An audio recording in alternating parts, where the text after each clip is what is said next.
Hey, good evening. I should say good night in Japan. Welcome to Wakizashi's Tea House. This is Gray. I hope you're good. I hope you're genki. I'm so looking forward to talking positive tonight, talking the top 5 comics of 2022. And to help me do this, I have some amazing guests tonight. Okay, let me bring in, first of all, from Weird Science DC Comics, we have the one, the only, the unbelievable Stan Lee voiced Jim. How you doing, Jim?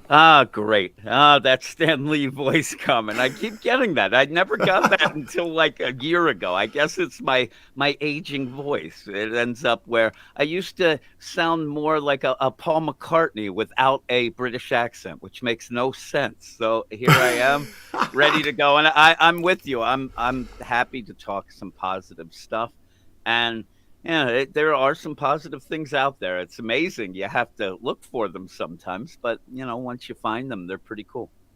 That's it, Jim. Yeah, we do, don't we? That's why I wanted to limit it to a top 5 tonight. I know part of that is about time, but also we did have to kind of search for really good comics last year. But enough about negativity. Yes. Let's bring in some more positivity. To do that, I have the one, the only, the Sultan of Soup, as Wes from Thinking Critical christened him. He is Eric O'Sullivan. Good morning, good morning, good evening. I don't want to make a Truman Show reference. I hated that movie. Oh my! Hey everybody! Hello everyone in the chat. Hello Wakizashi's Gray, and hello Jim, and hello everyone out in TV land. Yeah, hi. Good morning here. If we want to get positive, it's Sully right here. He's ready, shucks, right? Man. Hey, how is everyone out there? I'm gonna pour me a cup of coffee, and then we're gonna talk comic books. It's like I have proven on the internet that you can talk comic books every day, just for a couple of minutes. You too. That's right, ladies and gentlemen out there, if you have not subscribed to Eric O'Sullivan, he does daily content. He's got a fantastic, positive comic book video show, and also he does recipes too. You do cooking on the YouTube, is that right, Eric? I'm a professional chef, I'm a tradesman, a line cook, and I'm a union chef at a university, and I'm blessed to have to ply my trade and get and have a good blue collar life, So I have a lot of recipes, and it's technique. You know what I mean? Recipe is negotiable. Technique is where it's at. That's your muscle memory, and that's where to really build a good, healthy, nutritious, delicious, and beautiful food. You're capable of it. It's like in Ratatouille, Cousteau said anyone can cook. I believe Can we do it, Eric? Can I do it? We can all do it. Yes. I'll tell you what, Eric, I think I first found you via the Thinking Critical Saturday live streams. Well, for me, it's Saturday, like late night for me. It's Saturday morning in the States. I saw you there. I found Jim from Weird Science Comics there as well. Me too. And since then, and it was down to Maxfield Von Priestley, who introduced me to your channel. Really? He's awesome. He's doing Man Cave in a little bit. So he's got like plans. Knowing him, hopefully he's going to church this morning. Yeah, something like that. He's gonna meet a nice girl. Nice. That's what I would be like. I should go back to church. I would, because I would meet a nice girl. But is that where you can meet nice girls? I didn't know that. It's Eddie Murphy said it. That's been my problem. Yeah, really. I mean, I'm married, so I can't go to church to be a nice girl. So I'm here with my lovely wife in the next room. She probably hears me right now. Yes. Hello. I'm with you there, Jim. I'm with you. I'm married too. Oh my Yeah. God, he's here. Max, how you doing, mate? Just shouting you out. Heading to church right now, exactly. I mean, Love you too, Max. I'd love to. Good hunting, and may the force be with you. Yeah. Let's do a comic stream again soon, because it was thanks to Max, as I say, that I found your channels. Max got me into live streaming. He gave me the encouragement to start my own YouTube channel, which is still very small, but thanks to you guys, it is kind of a little bit taking off. And speaking of taking off, we have the one, the only Wes from Thinking Critical. I'm here. Yes. Sunday's usually my editing day. Hallelujah. All right. How you doing, Wes? I'm doing great. How are you guys? I just saw you guys. Yeah, really. Really? Last night, yeah. Yeah. Great to be here. Great to have you here, mate. I really appreciate you coming on, and thank you for having me on your stream on New Year. That was great. A great experience for me. Absolutely. It was a lot of fun. Had a good time. Okay, so we're kind of we're going to keep limited to time. We could talk about the crazy world of comics in 2022, 2023, but what we're going to do tonight is focus on the positives.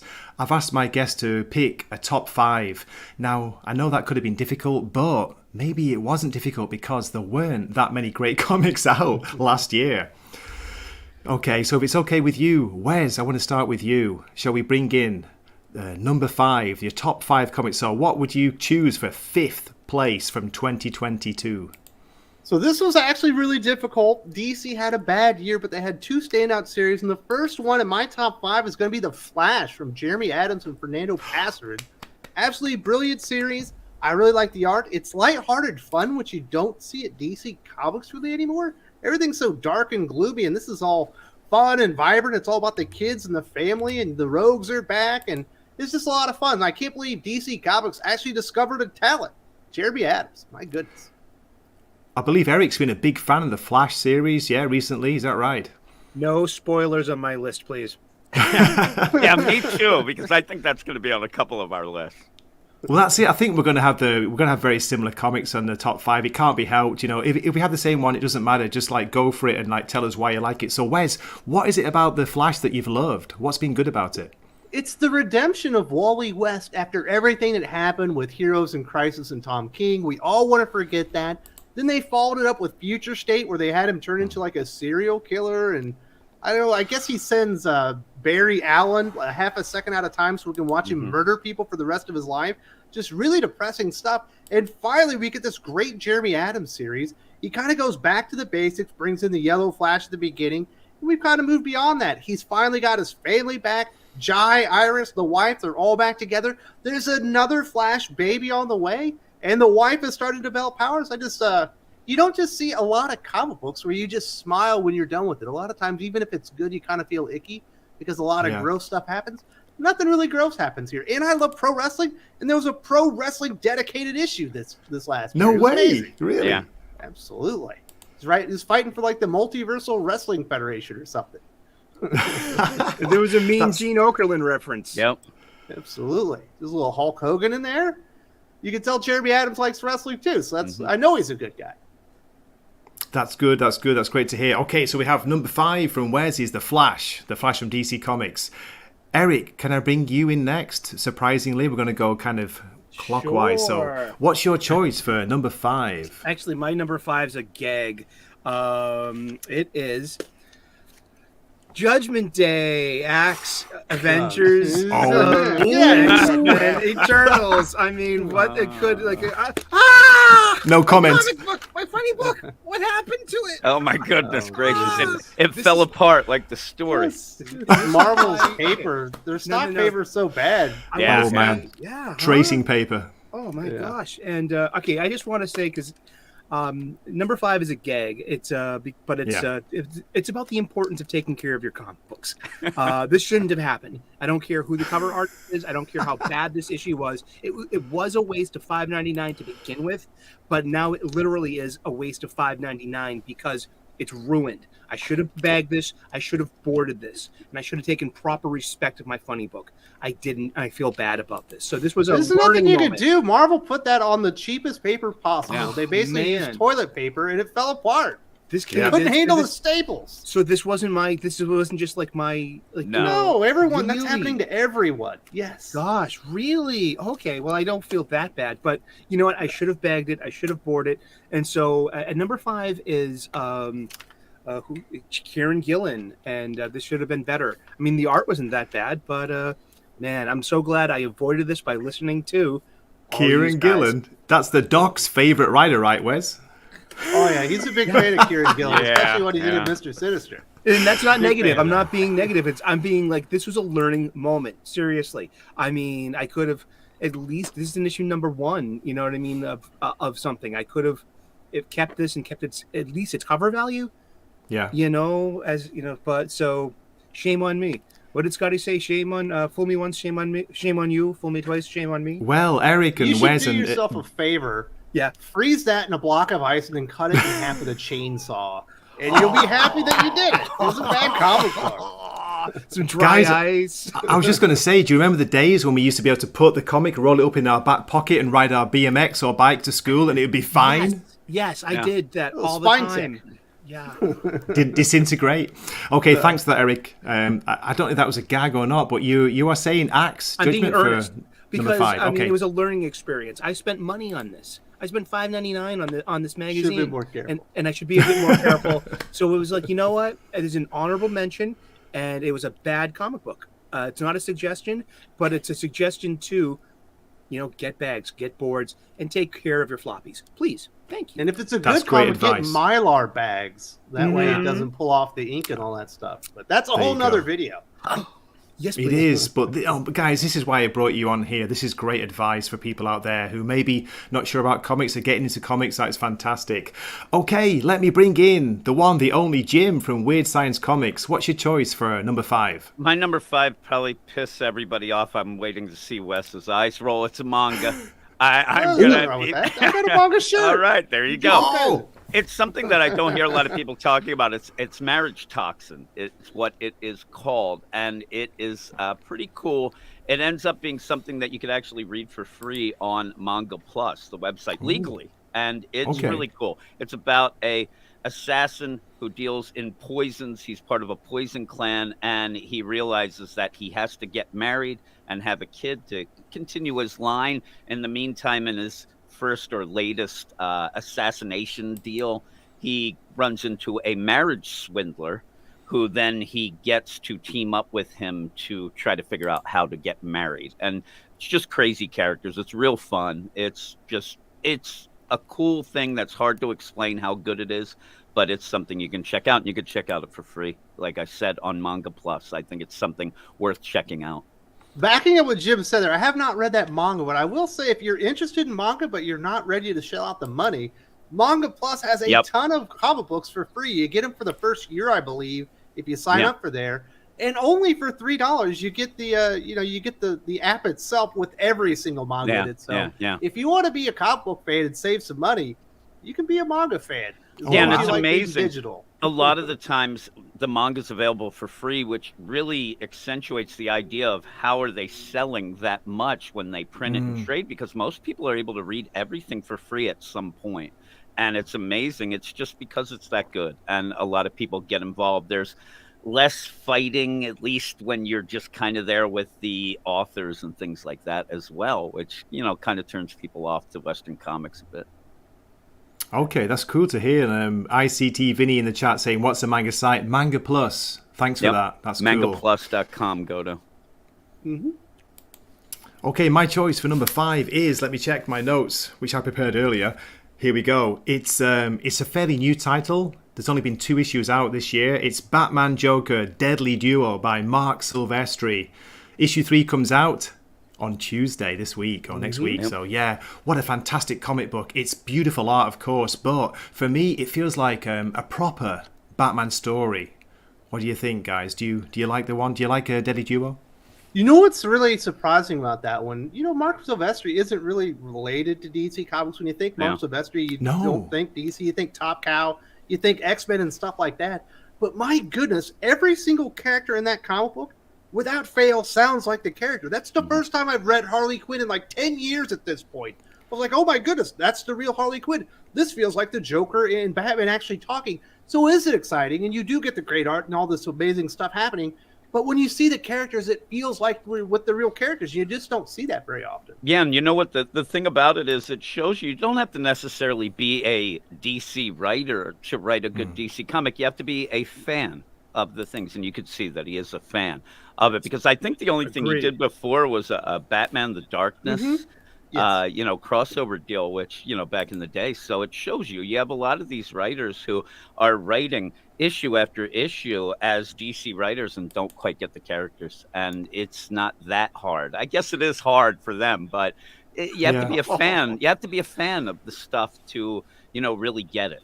Yeah, Bruce Campbell's doing a similar job over at Sergeant Rock and Sergeant Rock, Eric. versus the Army that Did. Yeah. He's got everyone's voices, and it's just it's a really funny book. But But it's it's like- pretty good. Yeah, but that's Sergeant Rock. I grew up with him, man. But you're right about like the outsider coming in and doing the better job. Well, that surprised me because Mark Silvestri, as far as I know, I'm not that clued up, but as far as I know, he was an artist. So to be writing the characters so well, and Harvey Bullock, he's written him so well in there. I mean, as you said, Wes, Harley Quinn. It's great to see Harley Quinn written as Harley Quinn used to be. So yeah, I miss Good to Harvey. hear. I miss Harvey Bullock. I miss Harvey too. Yeah. Okay, that's brilliant. Thank you for that. And we're getting a lot of love in the chat there with that. MG saying it's a solid choices, guys, for number 5 for all of them. And also MG with Image doing the best DC books. Interesting Batman comment there. Spawn coming out too. Yeah. Yeah. ICT Vinny, I think Mark's been working on this project for years. They I announced believe it so, about Wes. 8 years ago. Yeah. It's a while. Yeah. I think it Originally got put on announced the back burner a lot. I don't think he was sitting there every day, writing it, but I think that it was announced a while ago. A better mystery detective story than Detective Comics, written by Ram V at the moment itself. Yeah, great point, Yashiel, great point. Okay, as I say, we're going to kind of speed through, so let's bring it to our number 4. So, the 4th best comic from 2022. Wes, are you ready? What do you do? Absolutely. Go for it. So this last year, I got to check something off my bucket list. I actually got Mark Miller to come on the channel and talk comic books with me. Yes, he did. He is absolutely my number 4 choice. King of Spies from Image Comics, Mark Miller. Matteo Scalera, it's absolutely amazing. I'm not the world's biggest Bond fan, but I do love a good spy story that you can get. There's some really cool manga stuff out there, but we really haven't had an American comic book story that was really a cool spy story. King of Spies absolutely does that. It's like old man Bond. He's out to right the wrongs of his life. As he's coming down, he sees the final stretch. He realizes he's been used, and he needs to go and fix everything, while he was in the Queen's service or whatever. The Matteo Scalera art really is what puts it over the top. The story itself is dynamic. It's amazing. The characters are fun. It is Mark Miller, so it's over the top. It's violent. It's gory. It's sexual. But it's the art that really nailed that one in the top 5. It was an amazing comic book. I agree. That art blew my mind. Big fan of Matteo Scalera. Thank you. That's awesome. It's on my list. I won't say where it is, but it's there. Okay, Eric, how about you? What would you go for a number 4? Number 4, I would like to thank fellow aficionados, Carrie from Nerdy Girl Creates and Yule for their manga picks. And I enjoyed the hell out of this, being a professional chef and being this is crazy food truck. Yeah. No way. And it's got 2 out of 3 volumes have been published here in America so far. I heard there's one more volume of this, completing the story, perhaps. This is just fun. It's like Mad Max, so it's post-apocalyptic, and instead of a Dodge Charger with a nitrous tank, he's got this. He's got a food truck, and he's got a mystery and a story, and he finds this, waifu in the middle of a road, or the android in the bag, the ninja, and she's like, perfect, anime girl. You know what I mean? All jiggle, jiggle, wiggle, wiggle, giggle, giggle.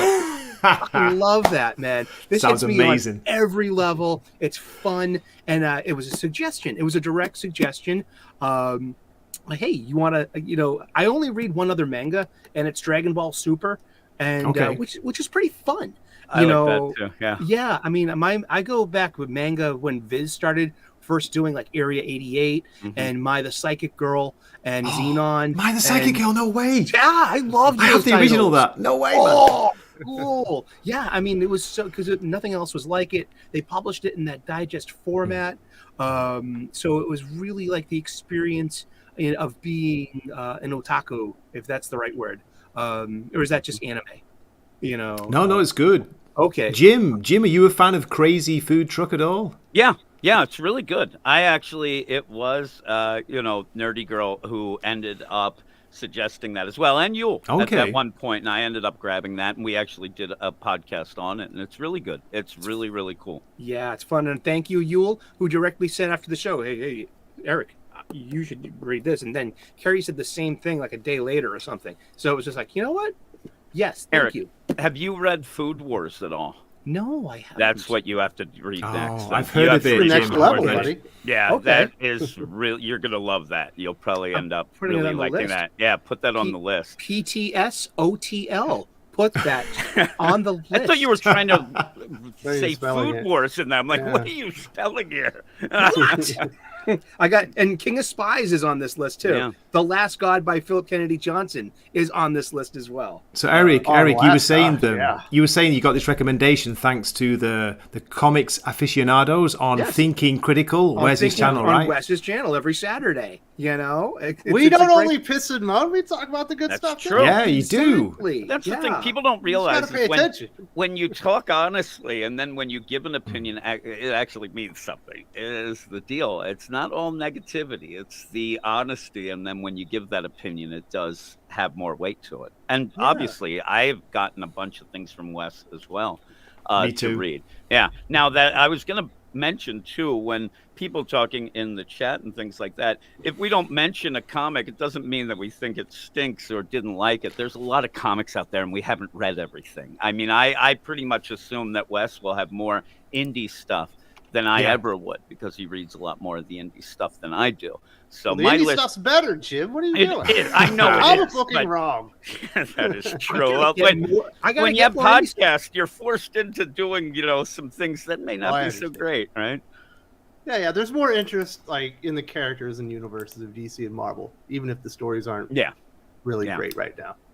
And Absolutely. It's true. Again, the reason why I mention manga a lot and have manga podcasts is because that was my indie. I ended up, when I was done with pretty much the big two as having fun with, I went to the manga side instead of the indie stuff. Okay. Well, Okay, Jim. Jim's got 5 kids. He's got to save some money, and That's manga's how true. you do it. Yeah, really. Shonen Jump is $3 a month. Yeah, You it's, can't beat it. so good. It's so That's good. unbelievable. That's so good. Okay, Jim. So down Now- to you. What's your fourth Well, choice? I was setting myself up for this just so that people don't get upset. But when we talk about all this stuff and we say DC had a rough year, I actually think Marvel had a worse year, in my opinion. And so I have a bunch of DC books, and me and Wes have talked about this before. The idea that DC has some really bad books, but they have some really great ones too. And there's such a the divide thing. between the Sink top or swim. level. Yeah, it is sink or swim. And I think that one that would go well, and we might hear about Flash later on my list, like Wes said, but Action Comics, I'm going to put on my list. Philip Kennedy Johnson and a bunch of artists, but Riccardo Federici. End up with the War World Saga. It might have went on a little too long, but it's still a quality comic. It's still a cool deal. And then even going forward, I'm excited at least for the Philip Kennedy Johnson stuff in Action Comics. And yeah, the War World Saga, pretty good. I mean, overall, he gets Superman. He ends up making it epic. We even mentioned Last God, another one of his books that I do like. And so overall, I think it's a book to check out if you haven't been checking it out. It kind of goes with the idea. It's not as fun as, say, a Flash, but it has that feel that it's a writer who gets it, who's telling a story that is a Superman story and not trying to, throw agendas and stuff at people, really. Yeah. Can DC keep hold of Philip Kennedy Johnson? What do you think? Well, he's writing Green Lantern next year, and he's still going to write Action okay. Comics. So. Yeah. Well, obviously, he's still doing Alien with Marvel, so it feels like he's kind of working wherever he can get the best titles available. Yeah. But War World Saga is really cool. It felt like Philip Kennedy Johnson had something to say about Superman, which a lot of these writers, when they get in there, you can tell they don't have anything to say about the character. They have a story to tell. It might not be about the character. It might not accentuate them or fit them or whatever, but they're going to tell their story. Well, that's the felt problem, yeah. Felt like Philip Kennedy Johnson wanted to show you that Superman is still a hero even without the powers. They put him on Warworld, they depower him with the Red Sun Core and all that kind of stuff, and he's still inspirational. He still leads this rebellion, and he still defeats Mongol even without his powers, because in his heart, it's Clark Kent that's the hero. It's not Superman. He's not a superhero because of his powers. He's a superhero because of his mom and dad and the way he was raised and like the type of person that he is. And I think that's what the story really accentuates, and I really appreciated that. It's funny because at the end of the DC YOU going into Rebirth, you had a similar story where Superman lost his powers, and that Superman, my favorite Superman story ever, angry and all that stuff. So you end up where all this stuff going on, and as Wes said about the Flash and Wally West, you had that problem with the Heroes in Crisis, and people forget about Future State. That was really, really awful. And I think that a lot of things combine to people saying I'm done with Wally at DC, and a lot of people even mistakenly think that Jeremy Adams did that Future State story, which he did not. So that Brandon something. He was it was bad. And so when you do that, I feel the same way with Action Comics. You ended up having Bendis on the books. People just bailed, and I'm done. And I think that it's been taken a bit. The effect that Bendis had on those super books really is still felt to this day. I mean, we just ended up, me and Wes talked about it. The whole Action Comics 1050 was to still try to get rid of the, mistakes of that. Right. Somewhat like all the books that followed Heroes in Crisis, trying to get that back into play with Wally. So I think that people, if you were turned off by Bendis' stuff, the Phil Kennedy Johnson stuff, he gets it. He even kind of twists and turns some of the Bendis mistakes and makes them right, like the Flash did too. So yeah, I think it's a solid read. Jim and Wes, what you both just said then about Superman, that is the way to get new readers hooked on the character, because I think a lot of people get put off because they think, oh, it's just Superman, it's Superman, he's like godlike powers. But no, it's the focus on Clark Kent, the focus on family, his upbringing, his family life, his relationship with Lois Lane. That is so important. And if someone can write that well, then they've got it. Yeah, and it was his relationship with John too. For a while, being the dad. That DC has to really lean heavy on the family aspects of all these books, and I think you're seeing some things that they're going to. Good. It's looking good. Okay, my choice for number 4, this might be not controversial, but this might surprise you that it's so low down the list, but we had to limit it to only 5. My number 4 is Batman Superman World's Finest by Mark Waid. I never thought I'd be saying that a year ago. And Dan Murrah, who I love. I love his art. I've been loving his art since Klaus, since Once and Future. So yeah, that's my choice. Are you guys, well, I know you guys are reading it. I know Wes is reading it. Jim, how about you, Eric? Eric, are you reading World's Finest? I haven't touched it yet. What? You're a fool, sir. You're going to love it. I mean, it's amazing. I haven't got to it yet. But that's the good thing about a comic book. It's all new if you haven't gotten to it yet. And it's remaining relatively unspoiled. And it's got great art. I love the look of the bat logo of the oval and how they adopted the Batman 89 flourish on the tail. You know what I'm talking about? Yeah. I know. Yeah. And Sully, I'm telling you, for what I've talked to you about and heard you talk, seriously, you like those big superhero moments and those things that have, the idea of being excited and fan service stuff. You love that. Yes. I hear you talk about it, and that's what this book is 100%. I mean, this will be your favorite Eric's book, point I think. Earlier, saying that it's an unspoiled book. Me personally, as a creator, I go out of my way when I create content about stuff I think people should watch to not spoil anything really huge. Yeah. Because I'll spoil the crap out of something that isn't very good, because you probably shouldn't go read it. But if it's something amazing like Batman, Superman, World's Finest, when Eric finally gets in there and he realizes Mark Waid is taking on a tour de force of the DC universe, you got the Doom Patrol, you got Flash, you got Green Lantern. They're going around time. They're getting characters from other books and Elseworlds, and they're throwing them all into here. And the characters are all spot on, but it's really the art. I think Dan Mora. I don't know who's better, here or Jorge Jimenez. It's one or the other. I think Dan Morris a little better. He's killing the way he gets it. And you just look at it. And like you said about the Flash earlier, was it like you look at that art and you smile. It really looks great. It really looks like it looks classic and new, and everything in between. It really looks good. Every character he draws looks incredible. It looks gorgeous. It looks like superhero books, used to look like. It looks like this is superheroes, and it's so much fun, as you said. It's entertaining. It's fun. You read it, you enjoy it. You go back and you read it over again, and you like lap up the art. But yeah, great comic book. And as I said, I never thought I'd be saying that about Mark Waid. Yeah. Anyway. I didn't either. I thought Mark had done him. I thought he was donezo after Champions. Okay. Right. Fantastic Four. He wasn't doing that- anything at Marvel. Doctor Strange, the Surgeon Yes. Supreme, and that Is he getting has he got his second moly. wind? Wes and Jim, is he getting his second wind from I going just to think DC? he likes DC after Yeah, I Marvel? think he characters. likes I think the that's where characters. his heart is. Yep. Okay. Yeah. I think So that's there's like all it an is. emotional connection to them, so he's really like throwing in there. Like these are the things he Yeah. thought about for the 10 years he was exiled from DC Comics. Yeah, remember And Bob Superman? Harris kind of booted Superman him out. 2000. I mean, does that ring a bell to anyone? Remember there was like this huge Mark Waid Superman story that was going to be developed, and it got Mark ditched Waid, because- Mark Miller, and there was another person associated. Yeah, and with and then they began some drama. Yeah. You Oh know? no. Yeah, something like Yeah. Mark, that's why. Mark Waid got himself booted from DC Comics, but Yeah. they welcome him back now that Bob Harris and Dan Didio were gone. Yes. I'll tell you what, when you read it, it feels like Mark Waid's enjoying himself writing it. That's how it feels. There we go.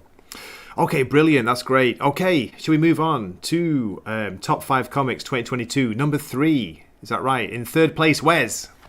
There is a plague in comic books, and it's called deconstruction. It's people, you can tell they don't really like the original characters or stories, so it's their job to come in, break it apart, and then put it back in their own image, but it's always worse. My number 3 comic book, they're going back to an old tried and true story, Robin Hood, but they're not deconstructing it. They're just looking at it from another angle and telling new adventures based on a couple of different changes in the universe. Nottingham from Mad Cave, this is the second volume.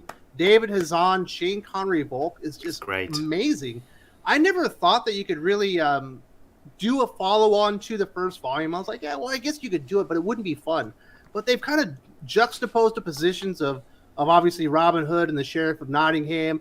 Now they're going out on adventures, and they got to do a rescue mission, and they're getting double-crossed. And the Shane Connery Volk art is really good. I'm surprised DC has not scooped him up and put him on a Batman book. He would look amazing on something like that. Mm-hmm. And really, a lot of people say, well, there's no good new writers in comic books. Well, I say that is bullcrap. Go read Nottingham. David Hazan should be writing for Marvel or DC or somebody else that has a lot of money that wants good stories with their characters, because he's taken Robin Hood, who I thought you really couldn't tell anything interesting or new with, and he's absolutely done it. I loved it.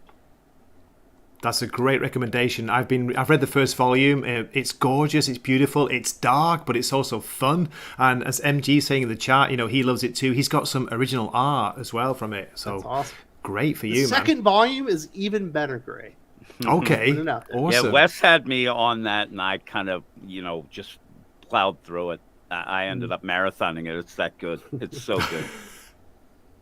That's good to hear. It's good to see, independent books that have got really good stories to tell. So great shout out, Wes. Thank you. Okay, Eric, how about you for number 3? What would you go for? Alrighty here.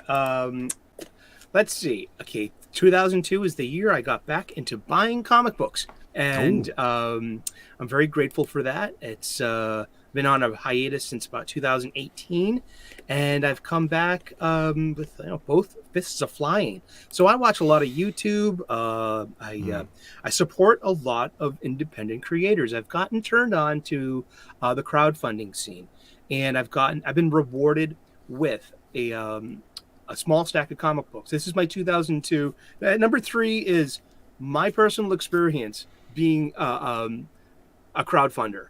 And the top of that is, this is not just pimping. It's not just pimping, but this was a really good story, well written, and the art is great. This is called Anti-Steampunk Western Issue 0 by Thomas Stenger, the writer, and James Harris, the artist known as the Ginger Ninja. The art in this, he did 2 versions, a black and white version and another one with watercolors, I believe. He drew, inked, colored, and lettered his own art here. The lettering in here is great. I want to say that because sucky lettering will take you out of a comic book. so quickly. I mean, misplaced balloons, stuff like that. But James is a really good artist, very like in the Dutch masters tradition of light Yes. and of rough hewn. So it would be a fair comparison to a Van Gogh, because just you'll see it once you look at his art. But that just He's got a very painterly style, hasn't he? He's got a very yes, he painterly style. does. Beautiful. And he worked on that for a year and a half, I heard. A year and a half working on that. And I was blessed to have been part of his live streams where he was doing art for that, watching this art come together, actively asking him questions like, "Where are you going to put the gutters?" and things like that, and oh, I like your light source here, and it was nice to be part of that creative process. But I got a bunch. I got Inglorious Rex by Shane Davis, wonderful comic book. I got that. Jack the Ripper Vampire Hunter by Mandy Summers and Pete Gilmore. Great. Ooh. This is Fiendish by Irene Strakowski. This was amazing. Oh, her art is so good. Clint Stoker's Dracula. He's a descendant of Bram Stoker, and this is in the public domain. He was able to make his own Dracula book. It's a hardcover. It came with a T-shirt, like a couple of other editions. And this is a prize. This is Nosferatu by the artist known as Narwhal. Narwhal, yes. This is really good. I got a hardcover edition of this. It came, and I like being a patron of the arts, man. I mean, it's a great experience to be able to, like, you have levels and you get rewarded for being higher levels. And I'm truly a patron of the arts. I'm part of this. And that's very fulfilling to me. And so, Eric, can I just to clarify, how many titles was it for number 3 for you? Was it 5 or 6? I want to say it's crowdfunding. I want to put the experience of, like, don't be afraid to crowdfund. Don't be afraid of labels. Don't be get what you want. Support. The only way for me to support these old artists and old creators like Art T. Bear or Mike Barron is to go to Indiegogo or those places. We don't get those kind of comic books anymore for mainstream, but they are still producing, and they are, we can contribute to them directly with a new distribution method. This is great stuff. It's opened my mind, and that's my number 3, the experience of being a crowdfunder. So you're happy with the bang you got for your book, yeah? Fucking A. You pay top dollar, and you also pay for a Gemini mailer and the shipping, which is worth it because these come pristine, undamaged, and they're mint when you open it. It's great. So I'm really sold on this. I'm sold on this experience. Looking forward to more. Thank you. That's great to hear. Thank you. Yeah, me too. I back that up. I've funded quite a few crowdfunding campaigns, and I've got them in great quality, and they're always really good.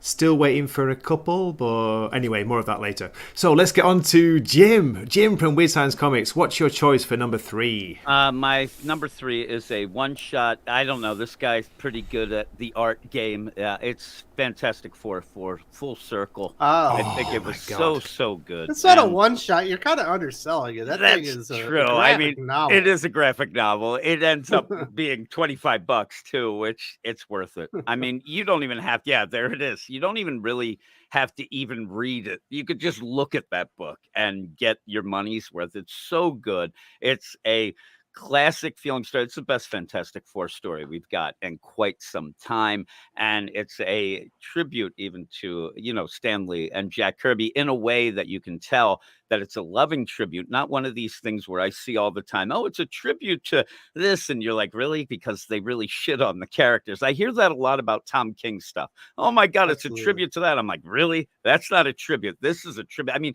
just right there, that page that Gray is showing, it's just incredible. It's like a 4-page like fold-out thing in that thing. It's so good. It's really amazing what they did. And it's one of those things that as you go through, you sit there and go like, oh my God, that art is so good. And then you turn the page and it's even better. It's unbelievable how good that looks. And it almost didn't happen. You know what the worst part is, Jim? What's that?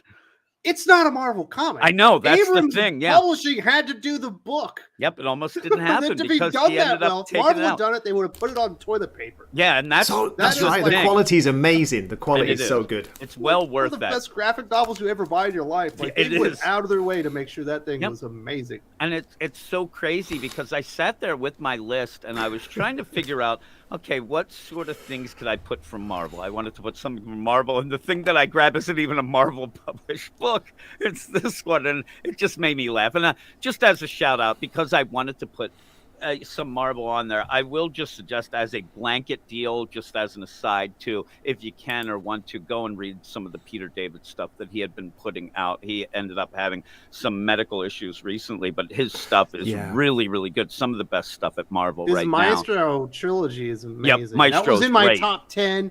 It was right outside the top 5. It would have been probably, 6. it was my 6 too. I was Yes. going through these things and I wanted to, that's why I wanted to mention them, because a lot of the stuff that he ends up doing is just, it's quality stuff. It really is. And hopefully you can keep going with it and doing some stuff, because some things have been announced, and he even just started the Joe Fixit stuff just now. Yeah, and Joe hopefully, Fixit #1 was a lot of fun. yeah, and hopefully Good that'll cover. be on next year's list, because he is so good still. He still has it. So just as a shout out to give him a little love.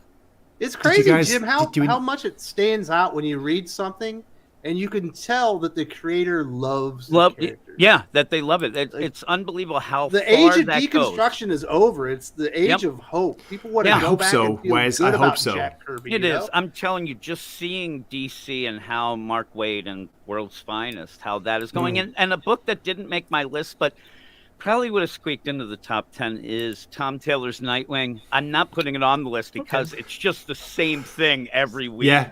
or every month. But There's it is nothing that, bad about it. there's nothing bad. It's an easy book to like, and it's an easy book to love. I'm a Nightwing It's an fan. easy book to stop reading, though. That's Yeah, I said it's Nothing easy happens. to jump on and easy to jump off because it's the same thing. Nothing happens. But again, though, at least it's celebrating the character. It might be doing it too much. There might be, a limit to it. But yeah, we can that just celebrate is him the when he deal. wins. We don't have to just Yeah. celebrate him existing. You know. Well, he celebrates existing, celebrates that he gets everybody's help. Celebrate, it gets too much. I said at points when we talk about it on the podcast, because Dick Yeah. Grayson's my favorite character.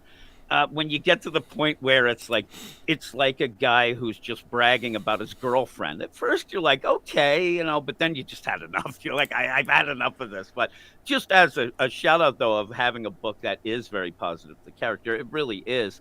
And I think that, we're seeing more of that. I think that we're seeing more of these people who they realize, and that's how I think that you should do it. I remember at a point where, and I know that people get triggered by Jeff Johns, but he had a deal where he had Captain Cold on his door in his office. And if somebody came in and said, oh man, that's a cool Mr. Freeze, he knew that they were not going to be able to do well with a DC Comics deal because of that, because he wanted to get people who just love the characters and things like that. But yeah, the love goes a long way. It really does. And this Fantastic Four, Alex Ross's art is incredible. It always It's amazing. is. It always will be. But it But it also, doesn't again, look like Alex Ross. It's I No, know. it doesn't. That's Yeah, a good and point, he's- his Wes. style yeah, to Yeah. honor he's- Jack Kirby. exactly.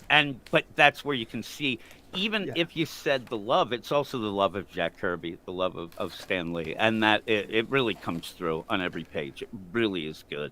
Yeah, look at that. It's so good. Beautiful colours, a little bit Yeah. psychedelic, but I think that's the Kirby crackle there, isn't it? Yeah, Kirby you have colours. that. It's awesome. No, that's a great That's my choice. Great pick. choice. Thanks a lot for that, Jim. Appreciate it. Okay, my number 3 is, here we go. It's Image Comics, King Spawn.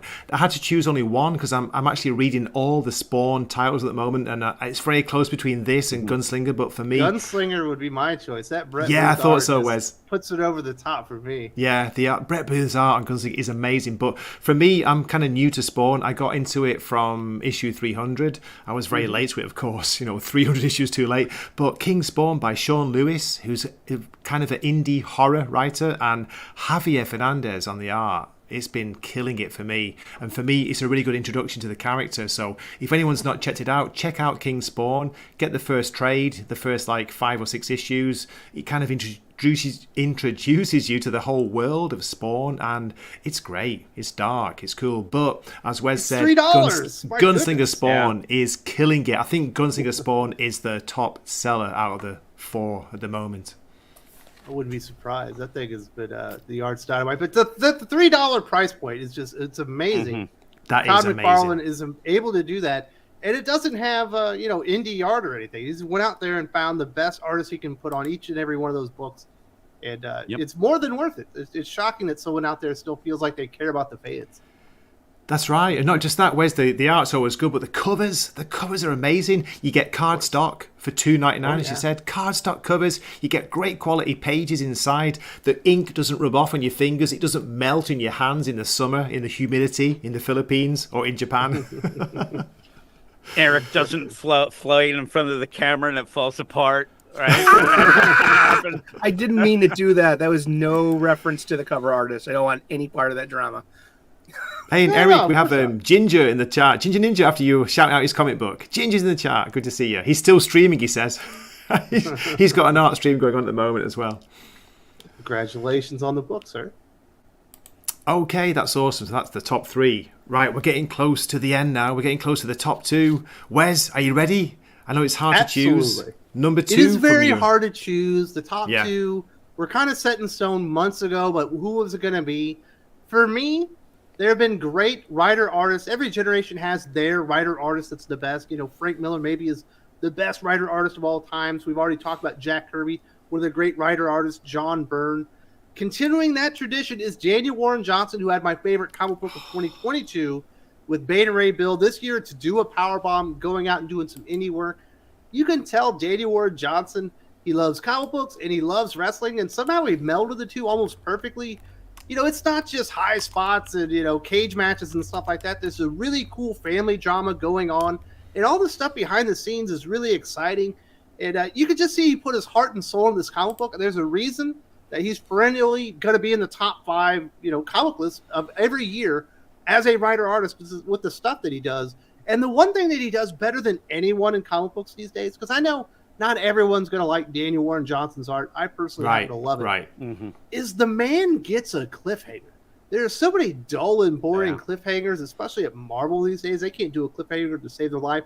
But every single issue of Do a Powerbomb, the last page had you salivating for the very next issue. Not every comic book does that today. Daniel Warren Johnson always pulls it off. That's a great series. Yeah, and the cliffhangers, a lot of times people go with, if it's going to be so cliched, like, oh my God, Peter Parker's dead. Like, really? Like, or Batman's dead again. That sort of thing. And yeah, those are real. Like, he gets like the emotional deal, and it's so funny because it's a wrestling comic, right? And it feels like it has that drama. It's so much more than that, though, Jim. I know it's it is. Like, It like is. some Shakespearean family dramas. Definitely and is, stuff. and that's what I like about it. Is the drama of it is really, and I love his art. And you're right, a lot of people just see the art immediately; they're turned off. It's just that personal It's deal. indie art. Yeah, I love it. I think it's great. I like how detailed it is in that weird kind of way that he does. But the drama is what the best He's got a thing little of it. James Stocco to his style. Yeah, you know what I mean? yeah. And But I think do he's a little enjoy that, cleaner though. than that, though. He is a little cleaner. But that book, I mean, even the idea of people even, listening, I haven't heard anybody say anything bad. And you really can't say anything bad about that book. It's more of the idea that they just don't know about it. So the more people who read it, I mean, everybody who's read it that I've said to read, they love it. They end up getting all into it. Again, the art's that one deal, but even then you can get past that. It's such a good book. The only person that could crap on this book is the negative Nancy on the show himself, Sully.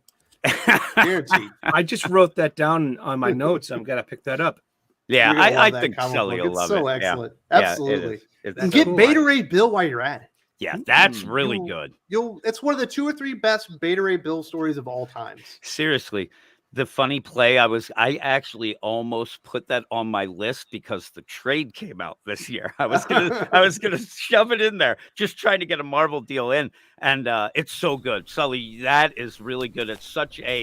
It's a weird play. It's such a way that you get a thing, and instead of deconstructing, you get a character deal that, again, it's a love of a character, a love of telling a story that really was great. He's a great writer and artist. I love him. PTS OTL. Put that on the list. There you go. Absolutely. It's good to hear that, Wes. He said he's a good writer as well. I'm a big fan of his art, as you say. It's not everyone's taste. It's not everyone's cup of tea. I've got the Wonder Woman Dead Earth That's that really he did. good. which is, I think it's a fantastic story. It's gorgeous. He Oh, has yeah, a kind best- of a best style. Wonder Woman story of like 5 years. Yeah. It's a kind of mix of almost manga, a little bit of a manga style, Does but have mixed that with American comic book style. But yeah, beautiful, Murder Falcon's gorgeous. another one that's really Murder really good. Falcon, if you like music, Yeah, if you like if you like comics, like the that's heavy the metal best. music and stuff. Yeah. It's really good. Okay, that's awesome. Thanks for that. That's a great choice. Eric, you're up next. What's your Okay. number 2? We're number 2. It's not just a bathroom code, but this magazine is the shit. Oh, here we go. Potty humor. Waka Toilet waka. humor here. Strap yourselves in. I love the battery. The battery is it's a baseball term, and it means the pitcher and the catcher. Between Okay. those two, they make calls, they set the tempo of the game, and that is also the artist and the writer, in my humble opinion. So there's a battery sometimes, most times on a comic book. You have a writer and you have a penciler artist, and or somebody that completes the entire job. I have Night of the Ghoul. Oh, By Scott nice. Snyder and Francesco Francavilla. Francavilla, yeah. I love Francavilla's art. He thrills me as a comic book fan. I love his composition. I love his light source. I love that he inks it and he colors most of his stuff. I think most of the problems visually with me with that awful Joker thing that happened to us this week were his colorings on Speaking that. of because number 2. it doesn't look like he colored it. I mean, seriously, Yeah. no. It doesn't work for me. But this, it's consistent with the body of his work, like Afterlife with Archie, Batman, the Black Mirror.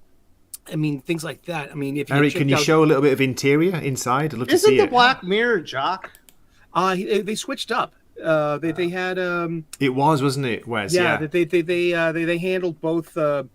Okay. Like at the end of the book, like the stuff between Barbara and her brother, that was all FF there. Francavilla. Black Mirror is one of the best Let's have Batman a look. stories I've ever read. That thing was.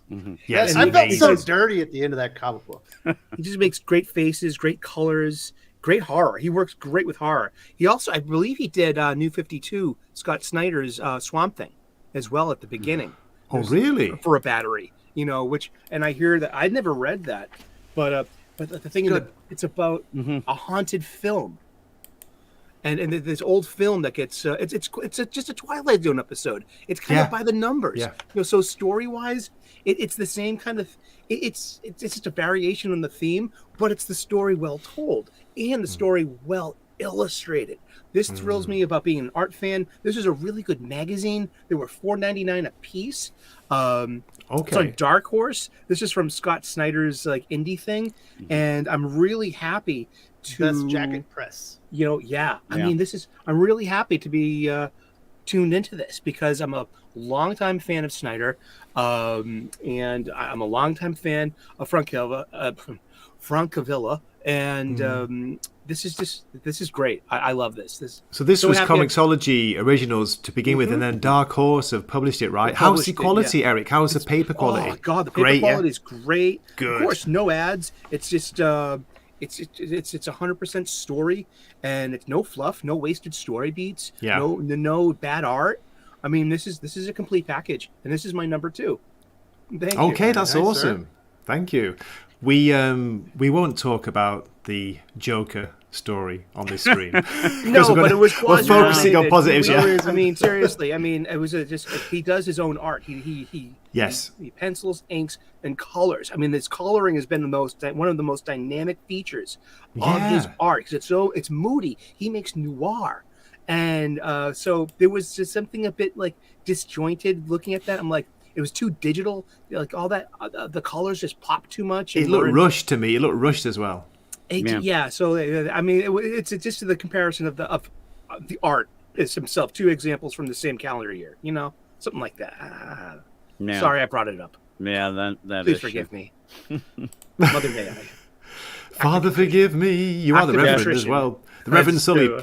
Please Baba forgive Lama, me. Baba Lama, Baba Lama. Okay, on that note, let's bring in Jim. Jim, what is your choice for number 2 from 2022? My next 2 choices have already been said, so we will get through those pretty quick. It's Batman Superman World's Finest. That is one of the better books out there. It's so good. And again, if you're going to have a list of positive stuff, and it just is, and it's surprisingly from Mark Waid, as we said, but the Dan Mora art is incredible. We said all this already, but I really do think that everybody who may have been turned off by DC because of the darkness, because of the deconstruction, go and read this. And I think that this and one other book that was mentioned before that I have on my list still are really good examples of doing it right and having this, superhero, hopeful kind of feel to it. And the amount of characters that gets thrown in, I didn't think that it was going to be a book that we'd have the Doom Patrol in a couple issues, and then it was so like crazy, and then at first it threw me off a little. It really did. I still liked it, but it threw. And then once you get in, you're like, oh my god, like this really is good. This is really just almost a celebration of the DCU, as Wes said earlier. It's really good, really good.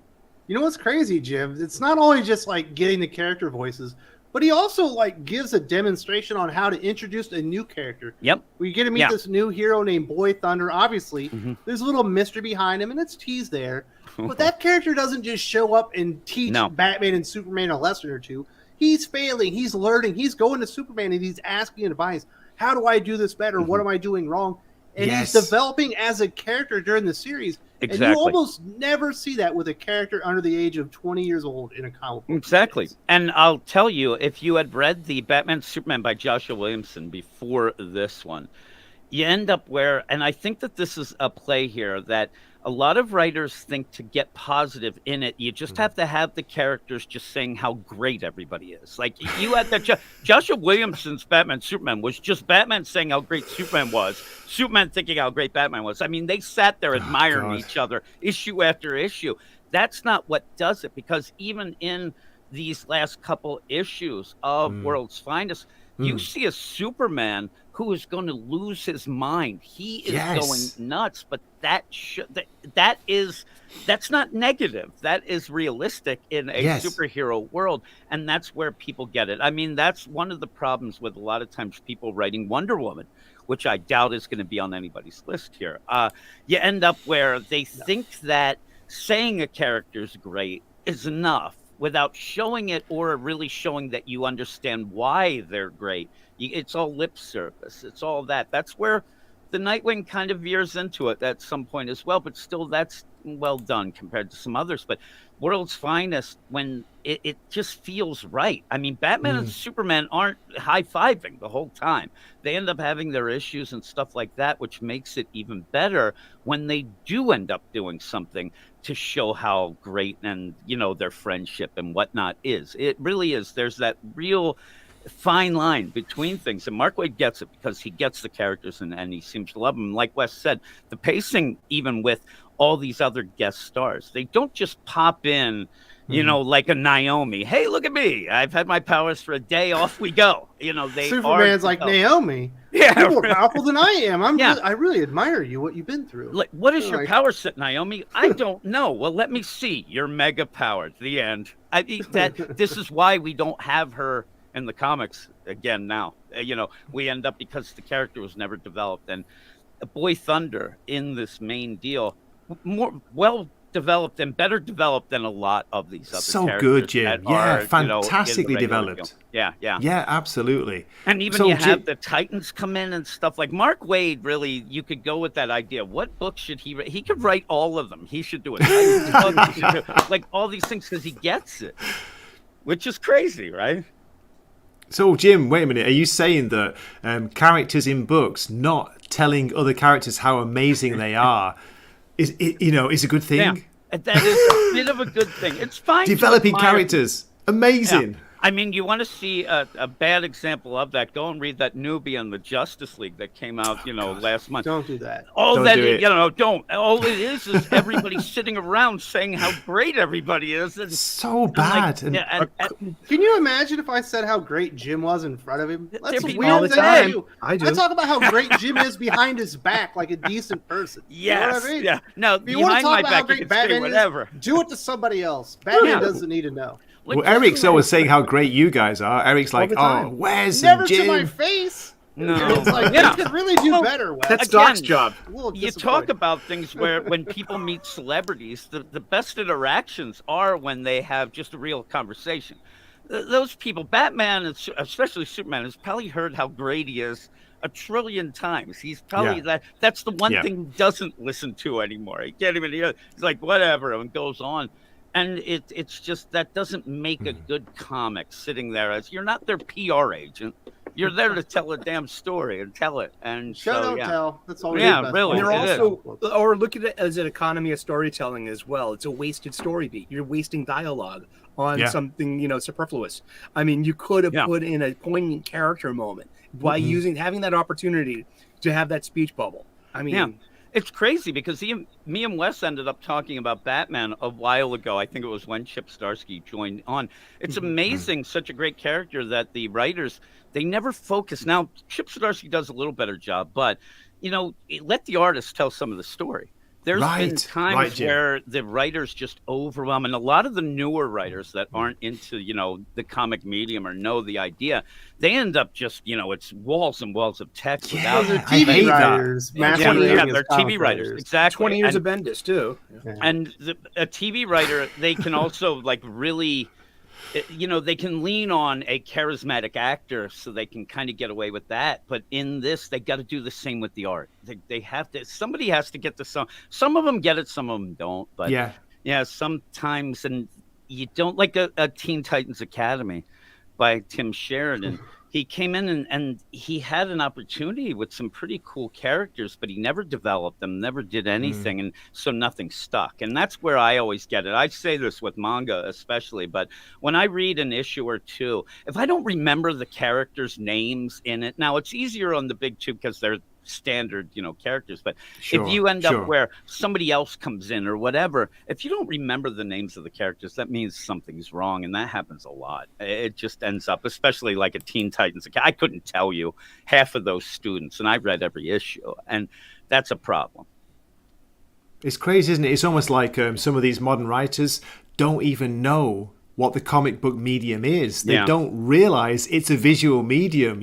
Sure, you've got to have some dialogue, you've got stories, but you can still tell a story if you're very clever, if you're good at comic book writing. You can tell it via just visuals. Yeah, I think a lot of the things, they either rely on too much narration, and then what you get then is a static image on the page instead of something that feels, because the narration's telling the story, or just tons of dialogue. And boy, that gets overwhelming at points. That's great. Guys, this is why I brought you on. I knew there was going to be some overlap with the top five. We're going to have similar titles in it, but I want to get, your individual opinions and how do you sell this comic? How do you get people to read it? It's a testament to the goodness. It's a testament to its goodness. We're all coming together and we all have common titles, and those literally are the cream of the crop, what's risen to the top.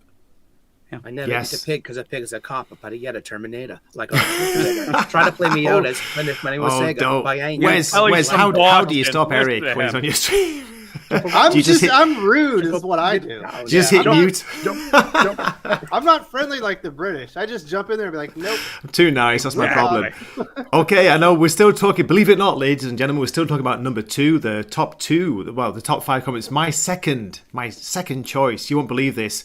Wes, you're going to love this, maybe not. Doc, if you were there, if you're listening, you're going to hate me for this, but my number two is Once and Future, Boom Studios, Kieran Gillen and Dan Mora. It finished in October. That was issue 30, so 30 issues. I love it because it's a take on King Arthur with a kick-ass grandma as one of the main characters, and it's got all the mythological creatures. You got Beowulf, Grendel, you got all sorts in here. It's such a good story, and the art and the colours by Tamara Bonvillain is so good. That's my number two. Yeah, Dan Mora's art on that one was always fantastic. That dude can do a lot of comic books at the same time. I'll give him that. But that's Kieran Gillen in his element. I don't think Kieran Gillen is like a superhero writer. I think he has stories he wants to get to. Like when I was reading, what was it? The Dungeons and Dragons comic book that he did. Die. Yeah. Die Die. is amazing It for was like awesome. 8 issues Yeah. before But it kind of it's- falls off. But Yeah, it falls off. that's and what it's Kieran Gillen wants to dark do. and boring almost, isn't it? It Yes. becomes so boring. Once you Die. find out that all the main characters in Die are all pieces of crap and you don't want to horrible. live, That's the problem. that was what I had to fall out of the comic book. But yeah, once in future, you can tell he's got a thing for Arthurian legends and stuff like that. There's another series from Liam Sharp called Liam Starhenge that mixes Oh my God. Arthurian legend with Stonehenge. And it's like Yeah. doing it throughout Sci-fi, times crazy and stuff. And Yeah. That's got on some my of those honorable mentions, by the way, guys. If we have time at the end, Cyborg there's art there, yeah. time for honorable mentions. But yeah, Starhenge, Liam Sharp, check it out. good year to be an Arthurian legend fan. It is. Okay, that's awesome. So, oh my God, we're down to number 1. Can you believe it? I know it's hard to limit it to 5. That's what I did for this stream. So, top 5 comics. Wes, can you do it? Can you give us your number 1 for 2022? It was so difficult to put this over, do a power bomb, which I think is essentially perfect. I think every issue is basically a 5 out of 5 star comic book. But there's one comic series that is the blueprint for the future of comic books. We've talked about it multiple times here. Marvel and DC Comics need to start honoring the characters, telling the best stories possible, but remembering what their universes are about. Nothing really encompasses that better for me than Batman, Superman, World's Finest, Mark Waid, Dan Mora. The art is phenomenal, but it's the character voices. It's the stories that they're telling. It's actually going back and telling great comic book stories. There aren't any story arcs that are like 5 issues, and if they do last that long, there is a decisive conclusion to an aspect of the story at every single issue. It feels like a goddamn comic book, and we hardly ever get that out of the big 2 nowadays. Everything's like a graphic novel cut into 20-page like segments. Yeah. This is a comic book. That's why so many of the comics coming out right now, you just end up, and if you're reviewing them each week, the idea of not getting anything, not getting enough while you're reading it's amazing. And Wes is 100% right. You end up, it ends up where you feel like you've gotten a full story, even in that little segment of a story. You really get something to grab onto, which, again, some of the times that we talk about this, that seems like it's an easy thing to kind of figure out or do, and yet it doesn't seem to be so easy for some. And even events now don't even end with an ending, and it's frustrating. So yeah, there's a lot the of Brian Michael Bendis event Yep. idea that there really isn't an ending. It really just leads you into the next for the next event. That's all that happens, and that's where people then like get the frustrated. breadcrumb thing. Oh, It's just leading you to the next Awful. one. And again, we're not saying that all these World's Finest issues are one shots either. They are a continuing There's story. They just have some meat to it each time. Yeah, they have something to really go and grab onto. And as you're going through those, the covers they just are cool. And it just feels it feels like a comic book. It feels like when you think in your mind, what is a comic book, generically even, that's kind of what you get. It feels like a classic. It feels new. It feels like everything. And Dan Mora's art's so good. Yeah, I think it's the most important comic series DC's released in like 2 or 3 years. Yep. They really lost their path. They seem to have a couple of things putting them back there, the Flash being one of them, Batman and Superman being the better example for me, in my opinion. That's a fantastic choice. Wes really is. I think it made all our lists. I'm not sure about Eric because I think Eric hasn't read it. He hasn't read it yet. Yeah. He's still catching up. No. Soup. This is why we're busy here, Eric. reading Axe Judgment Day to catch up. Yeah. Final Crisis. No, not Final Crisis, sorry. Okay, that's great, Wes. Thank you. So, Eric, it's down to you. Number 1 choice for 2022. Well, I'm coming full circle, I guess, because you've heard this one a few times before. It's Flash by Jeremy Adams. I'm very grateful for this comic book. Why? I'll tell you why. Because you were just talking about Mark Waid.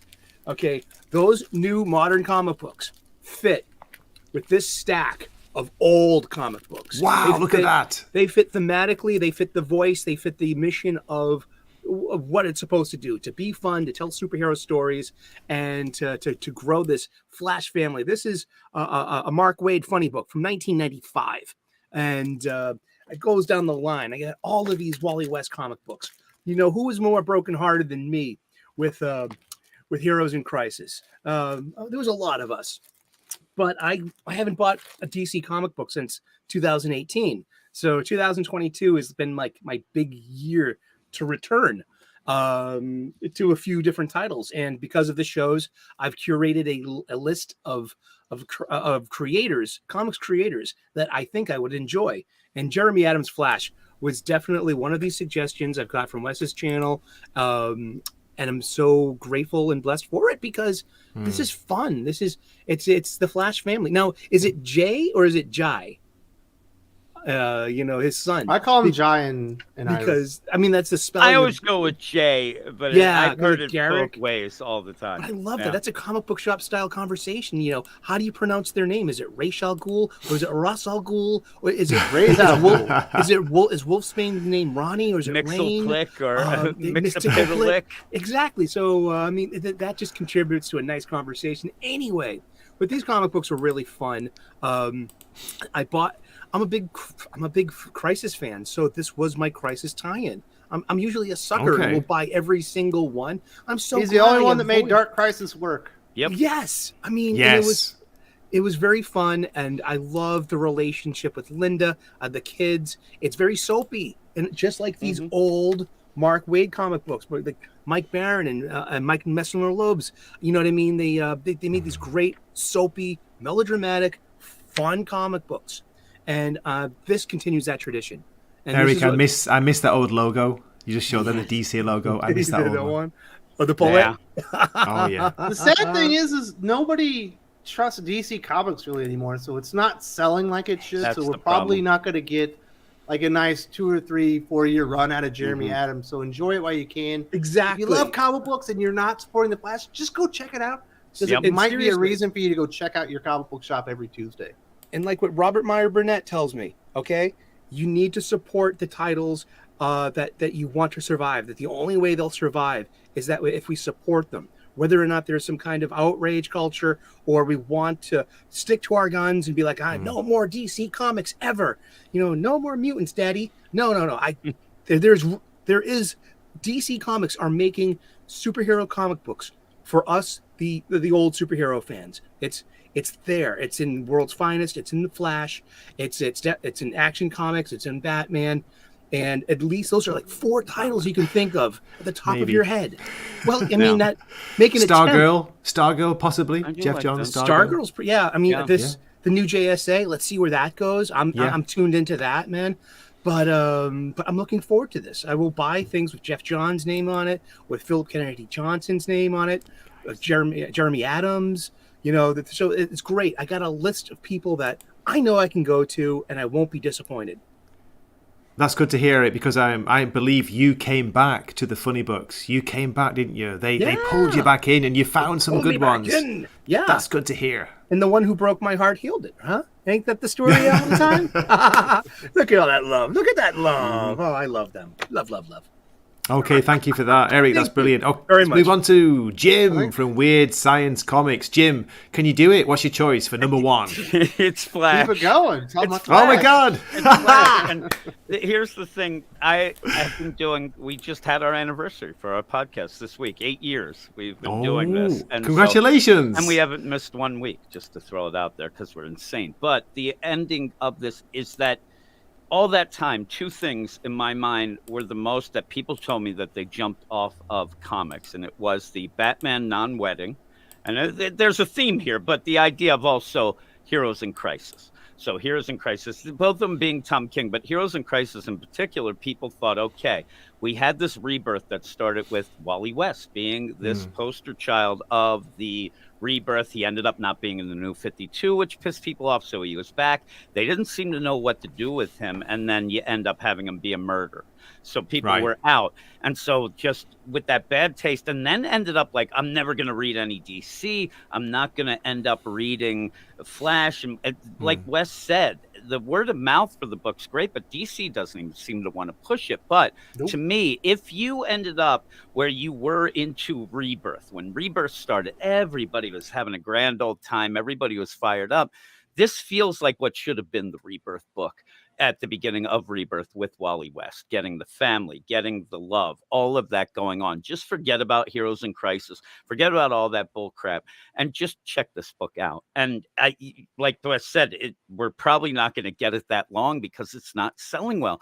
We even had like the recent rankings come out, and I keep every time I think it's got to be up now because, like you said, it was the best tie-in to Dark Crisis. And there is a reason, I think. You know why? Because it did the old school tie-in. It just was during the series. You end up fitting it into the series, make it work for people who read the series, but also the event, instead of these shoved in, one shots and 6-issue minis that they're forced. That didn't even matter or mean anything. And I really was hoping that would progress into it being something that we could all read and it would be a big seller, and it wasn't. It's a shame. It really is, because the book is so good. Looks like Gray is muted. Yeah, I was going to say, I thought that my thing wasn't coming through. I was like, oh no. I can stream. I can Yes. not boomer sometimes. I'm sorry about that. Jim, that's awesome. I've heard like worrying rumors, I think maybe from Wes as well, Wes's channel, that Jeremy Adams is not going to be on Flash for much longer. It sucks, Doesn't right? appear that they have big plans for him. Why are they not pushing it, Wes, Jim? Why are they not pushing this book? Because it's been written so well. You've got people like Eric coming back to the comics, like picking this up and saying this is a great comic book. It's fun. It's exciting. The message. It's the wrong message. Family and hope isn't what they're trying to sell. And it's so crazy. And also the idea, it's so weird because a lot of people are so against DC. You have to realize that a lot of people, when you're against them, that's like 2 regimes ago. I mean, they have had a lot of turnover. And while it seems like they're getting some things a little more right, Mark Waid and that stuff, they're still fumbling all over Their themselves. worst stuff is worse than Marvel. That's what I'm saying. Way it is. Worse. And again, from doing the podcast and reviewing these all this time, this is and I said it on our podcast last night, the idea of the top tier to the low tier, there's such a divide between them. It's unbelievable. Yeah. And Marvel kind of fills in that middle spot where there's a couple, it's weird because people seem to want to focus on, and I'm not just saying, in reviews and things like that, it's people just, this butt baby Joker thing. They want to end up with God.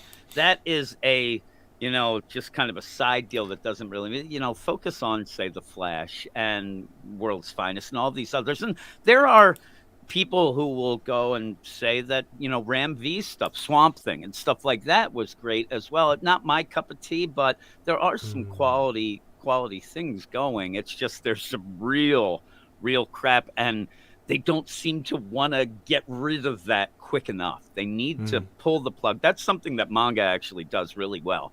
If you're not selling or doing well, they'll pull the plug on you. You're done. And it's tough. It's an honor to actually, and it's tough to get into the whole game. So you don't want to mess around. Everybody seems to want to mess around. It's just the Wonder Woman books need to change. They need to go. That's important. To me, it's important for DC. And I said at one point, I'm not going to take DC fully seriously until they do something about that. The Clune Reds, all that. To be a little negative in this positive talk. I want, 2023, they really need to step it up and really get a solid direction and get something along the lines of that Mark Waid, Flash, all those things. Get the family stuff involved, all that. It's a winning formula, and they just don't seem to get it. But it seems crazy, doesn't it, Jim and Wes and Eric as well? And there's a great comment here from Joseph Dredd, who basically he kind of sums up a lot of people's feelings in the comic book world. He said, I was a massive DC, Marvel comic book fan, but both companies kind of pushed their whatever leftist agenda, so I checked out. Yeah. And that's the thing. The books, everybody will argue it's always been politics, but it was subtle. It was more of an allegory. Exactly. It was more of a metaphor. It wasn't just in your face. And when they point out the X-Men, that's always been political, but that didn't govern the story. That was part of it. in that, hey, I can And it was see never these like that connections. until God loves, man kills Yeah, anyway. yeah, I know. Yeah, exactly. It was So an allegory until then. Yeah, It was a and I part of like- the universe, but it wasn't the driving force. That's Yeah. interesting too, because at the same time, over in England, that's when Alan Moore was taking over Marvel Man, which is, I think, is pretty much, in my humble opinion, that first retcon reconstruction of do that deconstruction. Let's take a formerly bright and charming, fun thing and make it dark. Yeah. So Yeah. that was about 81, 82. Wow. Yeah, and then you have Watchmen, and that gets real political in its own little deal. And Yeah, and but stuff like Alan that, Moore but it's- never takes a position. No, He has that's the characters thing. who That's represent it, things. Wes. said That's that. it. He They actually said interact, it.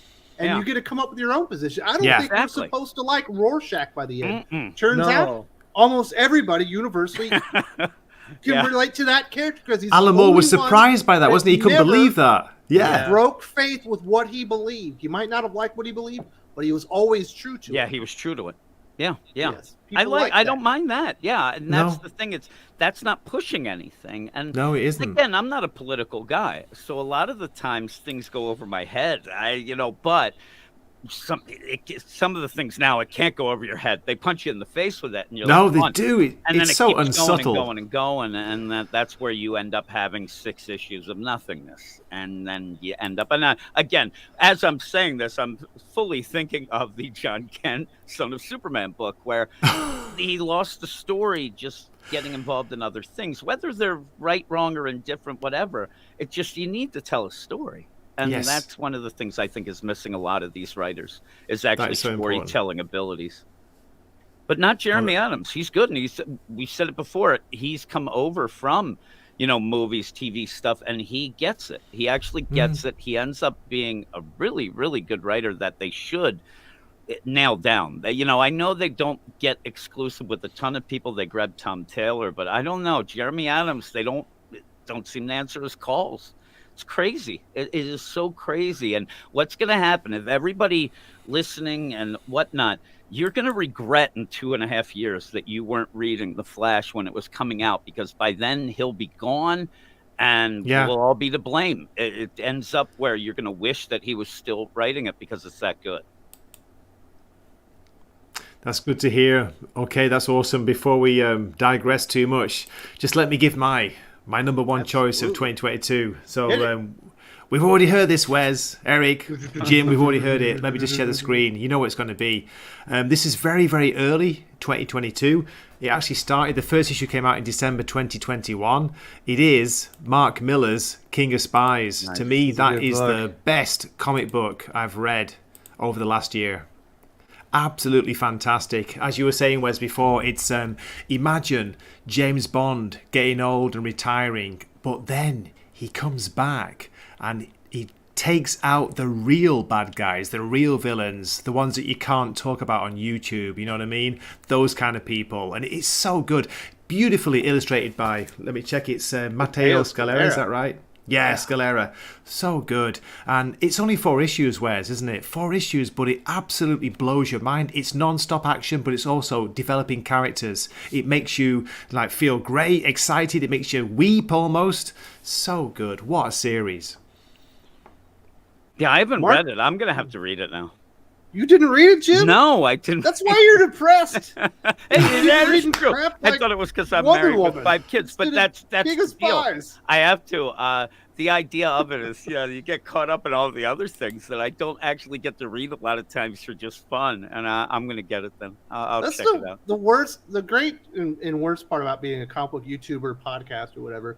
Yes, you do get to cover the stuff that you love, but you have to cover so much of the stuff that you don't like Yeah, that you might not have time for all the good stuff. But yeah, that's why you got it's true. King of Spies. Oh yeah. Hopefully and we it- get a couple more volumes of this, so they turn into a Netflix movie or something.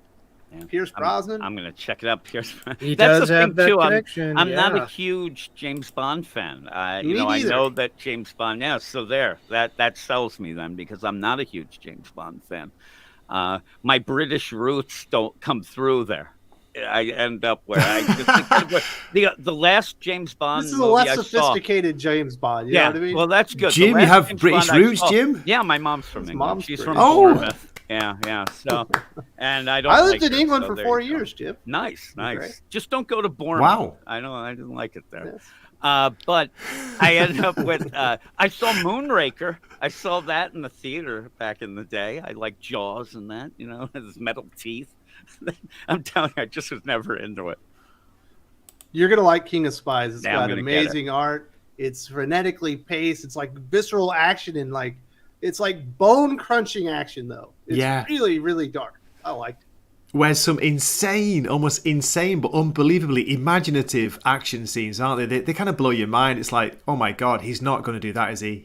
He is. He did it, and he pulled it off. Does it tie into Kingsman at all? I wouldn't be surprised if it does eventually. Ooh, Obviously, interesting. Mark Miller Point. Yeah. The has Millarverse. Kingsman. Hello. Yeah. It's just it's so good. It's just a but blast. It's fun. the best thing is because Mark Miller, when you put him on like a Superman, Yeah. he's inevitably gonna do something because he's Mark Miller and he's a genius. But it's not gonna quite fit Superman because he wanted to, push the envelope. Yeah. Maybe like Right. the Ultimates when he's got Hank Pym, spraying down the Wasp and everything, all drunk and everything. He's like, that might have went too far. When he does it on stuff like this, when it's his own characters, it just works better to me. You know what I mean? Yeah.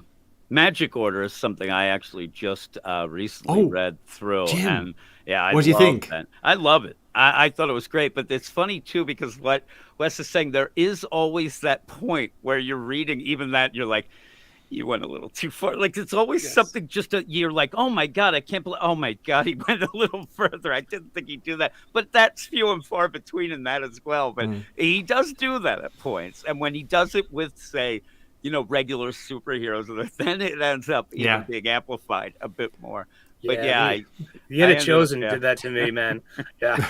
Really? A lot of good stuff. Dude, Chosen was effed up, man. The end of that, I didn't even like the not Icarus interested in the Society sequel. this year, and then he had the first issue of Nightclub.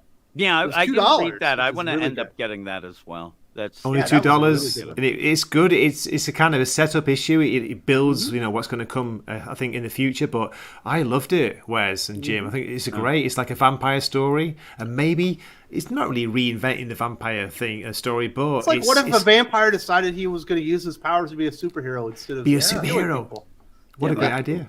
He's going to be a luchador vampire. It's kind of I like cute it. too visually. I mean, it would make a great animated series. yeah. Hopefully, is that something Millar does over at Netflix? When I yet? had Miller on the channel, he was talking about it. He's developing all these concepts specifically for Netflix because Okay. he's like an executive at Netflix, and he's basically there to develop concepts for them to put into shows and in movies that they develop in-house. But he has a deal with them. He said, hey, if I got these ideas, can I publish them in comic books first? Obviously, I'm a comic book writer. Yeah. And that's why we see this stuff come out at Image first, like maybe a few volumes of it before they end up actually doing the show on Netflix. It's like It's like a proof of concept, plus he gets to do the comic books because he's a comic book creator. if Alan Moore ruined comics with deconstruction, I mean, Mark Miller ruined comics with the dreams at the Netflix brass ring. Well, yeah, him and the guy from 30 Days a Night, right? Oh no! He Yeah. had the screenplay that no Steve one Niles. Steve Niles is great. would pay attention to. They kept kicking it back, so he made a graphic novel. And they made a movie about it, so everybody wants to take their screenplay that didn't work and make a comic book. Guys, there's a question in the chat here. I'm not sure about it, so I want to put it to the comics aficionados. Jamin D saying, sorry for being a late bloomer. I just got into The Strange Talent of Luther Strode, and I'm loving it. Was wondering if you have a similar suggestion for that type of genre. I don't know it, sorry. I don't know the comic. Luther Strode was weird. I gave up on it actually in the midway of the second series. The first series, it was a pretty novel idea. I mean, a bullied kid responds to one of those weightlifter ads things in the old comic book. Kid getting sand kicked in the face, and he ends up kind of like selling his soul almost to be part of this international assassins ring of superpowered. But it was grotesque. It was about body horror.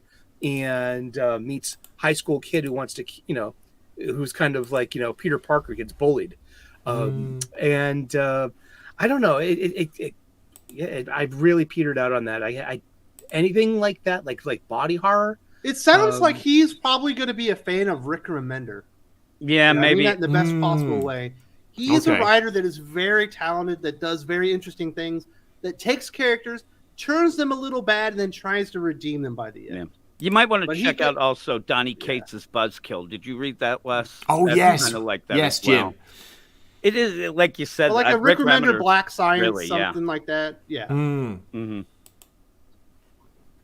Okay, that's great. So, Black yeah, Science check it out. is Donny amazing. Cates' Buzzkill, which is a good suggestion. More Very Matteo good. Scolari too at Black Science.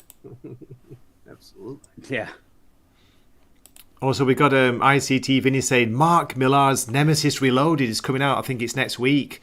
Volume 1's already came out, but Volume 2, and I think it's the Batman artist. Is it Jorge Jimenez? Going to be doing that, so that's looking good. I'm going to check that out definitely. I think this year, one of my kind of not resolutions, but I'm going to support more like indie titles, especially Mark Millar. I think this year, see how it goes, because Wes and Jim and Eric, I'm kind of checked out of DC. Apart from World's Finest, I was into Batman, but Chip's kind of lost me over the last few issues, Last and I'm two thinking issues like, were bad. Yeah. yeah, Yeah, it's like he's redoing Morrison from Zurinar he's trying like, to, to but getting zapped with a He's not boom Morrison. tube gun. That's kind of like the end of Final Yeah. Crisis. Yeah. So like this Bones, Jim Gordon, who's like that's not a C guy. I know my Morrison.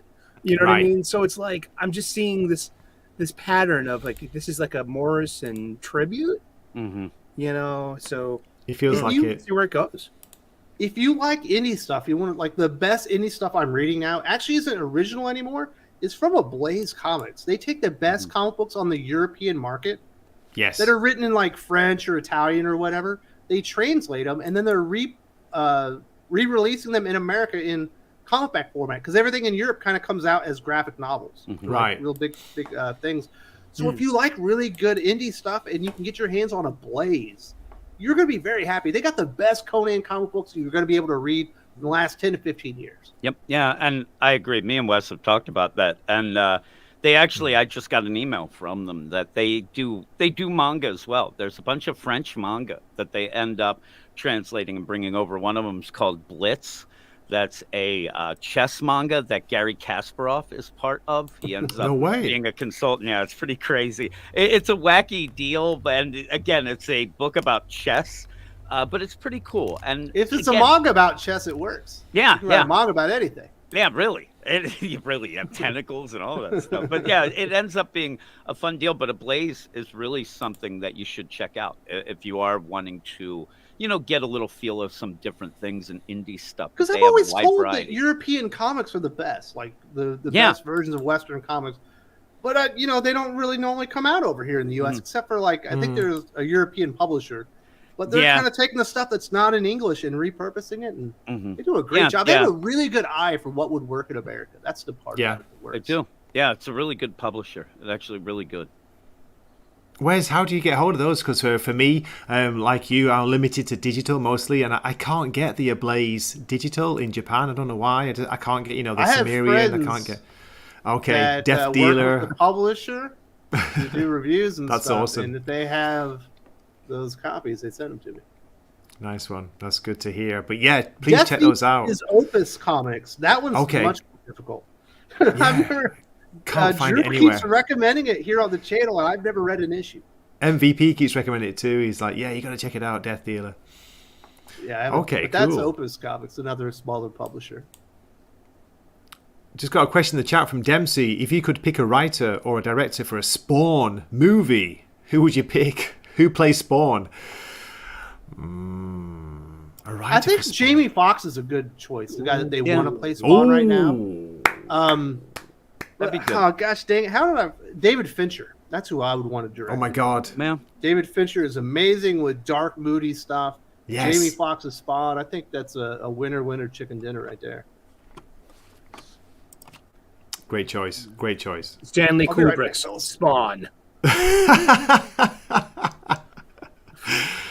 Okay, that's awesome, guys. So before we finish up, we've been going an hour and a half. And again, like, thank you so much for your time. Should we give some honourable mentions? Is that sounding good? Wes will be right back. So, Eric, can we go to I you got one. first? Yes, I Honourable started mentions. this with the Marvel magazine. I will Yes. end this with the Marvel magazine. I don't want it's not about negativity. It's just about being a discerning customer. Okay. I mean, I won't buy Marvel magazines, or I just need to know which Marvel creators have not blocked me on Twitter because of my adjacency to other things. That's just So crazy, I isn't just it? cannot give my I can't support a Donny Cates magazine, a Dan Slott magazine, an Alyssa Wong magazine, a Greg Pak effort. I mean, there are so many Marvel creators that just block people because of adjacency. That scares me It's in a nonsense, way. Eric. It's But nonsense. so I bought only a couple of Marvel magazines, like Miracle Man #0 is great. I just want to Oh, is say it that. good? Is it good, yeah? Yeah, that because it opens and closed with a Gaiman issue. It's anthology. Peach Yeah. Momoko's got some really good art in there, man. Oh, I never yes. really seen her stuff before, and I was really impressed. But I'm gonna say Philip Kennedy Johnson's Aliens Annual 2022. I love Ridley Scott's Alien. I love Yeah, me too.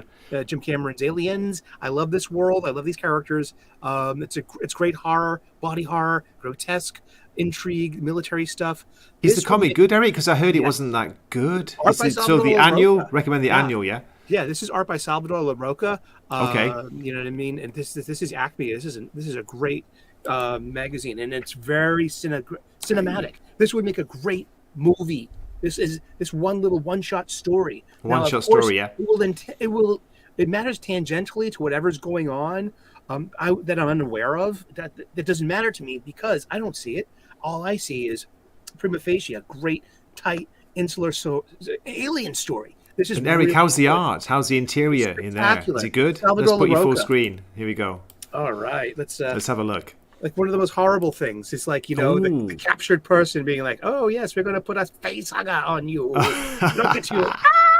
That looks You good, know, actually. That looks good because I thought it got some criticism. The early Alien stories and I like that from the Marvel. coloring. It's moody. Oh my god, It's I love Aliens movies. that looks good. I even like Alien 3 and Alien Covenant, man. So Resurrections wasn't that good.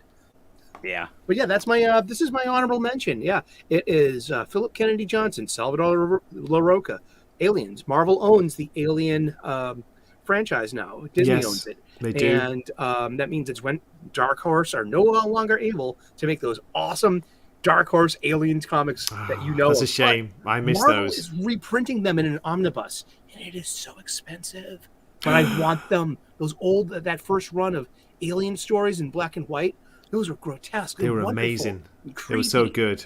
Dude, those were so good. Okay, that's great, Eric. Thanks for that. Jim, is it okay to get you? You can give a couple, not just one, a couple of honourable mentions, and I will be right back. Go for it, Jim. Yeah, I already said people should grab the Peter David stuff at Marvel. I think it's really good. It's really fun, and he still has it. He really does. But also, I'll go on the manga side of things, and some of the things that a lot of people are enjoying right now and would know of, say, a Spy Family or a Chainsaw Man, are really good. Something to easily suggest, as well as tying in, because one of the best things about manga is the tie-ins with the anime and how they are so well together, unlike a lot of the media, TV shows, and movies in the big two in the Western comics. But I also give a shout out to Ayakeshi Triangle, a crazy book that's going to have an anime coming up as well. But get on that; that's pretty cool.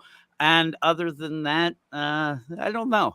There's a lot of books out there that I haven't read that I know people have told me have been great. So I'm along with a lot of people getting suggestions even here to go on. But one of the newer mangas that I would say, well, first off, just go to Manga Plus, but also get a subscription to the whole Shonen Jump app. It's well worth it. It really is. And you get everything. Day and date is one of the big things about it. You get it as it's released in Japan, and it's so cheap. But Fabricant 100 is a new manga Kaiju number that just 6 is started. the one where That that's is where good. it's Yeah, at. Kaiju, that is, people love that. You end up having stuff that is starting to get a lot of buzz because of animes coming up, or people want animes like a Sakamoto Days is really good. And then the classics are even still going, like My Hero Academia. They're on the stretch run, but that could mean, years. And even a Hunter x Hunter is back now. So there's a lot of stuff there to get into. And a lot of people end up asking me, and I'm sure I ask a lot of people who read manga, where should I jump into it? What would be great? And I think that Chainsaw Man and Spy Family are really good things to Eric jump would into. love Spy Family because Yeah. he likes that Flash series so much. Ooh, Yep. okay. The family aspect, and it's a crazy play. It's like when you first read it, you think it's like a Mr. and Mrs. Smith, but it involves a spy who has to make a fake family, adopts a girl that ends up being a mind reader, but also then gets a fake wife that's an assassin. None of them know what everybody's doing except the girl who can read Mind reader. minds. Yeah, and it is that idea. Probably the cutest and best character ever. I'm telling you, you fall in love with her immediately. The book is really, really good, and the Dog's not anime's too just bad good. either.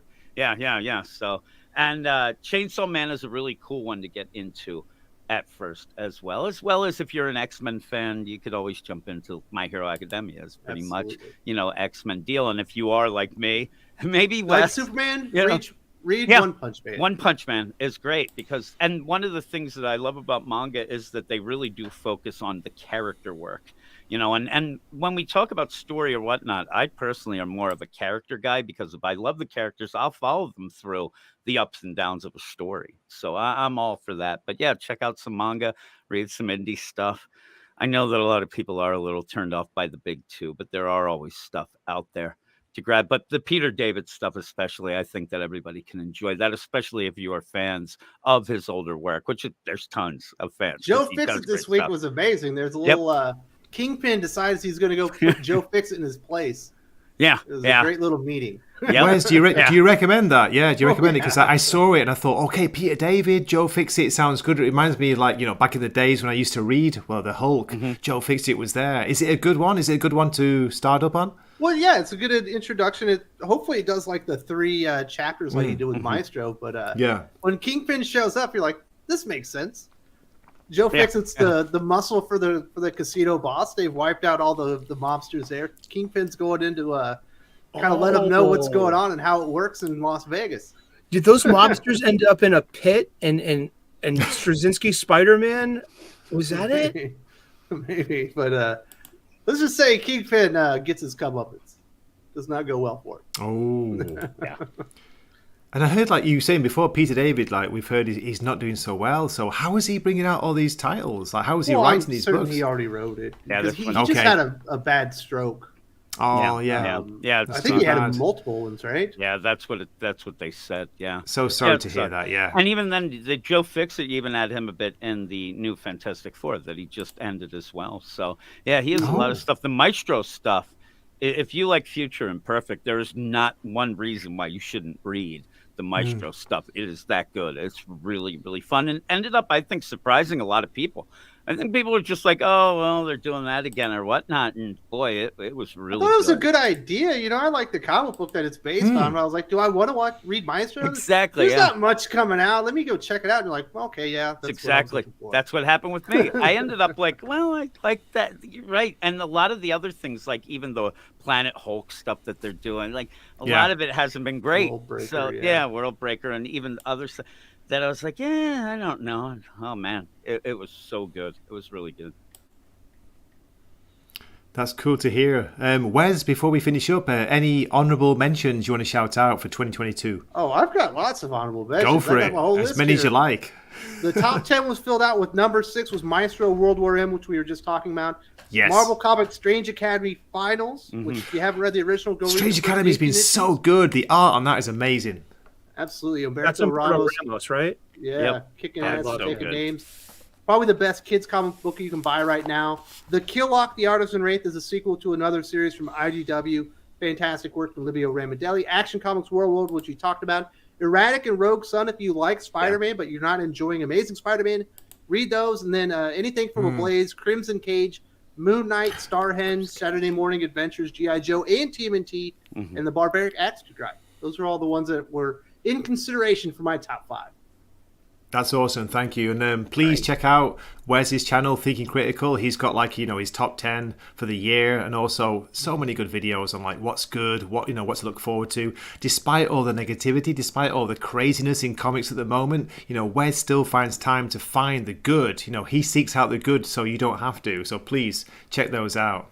Same with Jim as well. Jim with Weird Science DC Comics. He's been killing it on YouTube recently. His subs are going up. He's been dropping video reviews, and I think they're really getting attention. Jim, what do you reckon? Well, Wes told me to start making videos.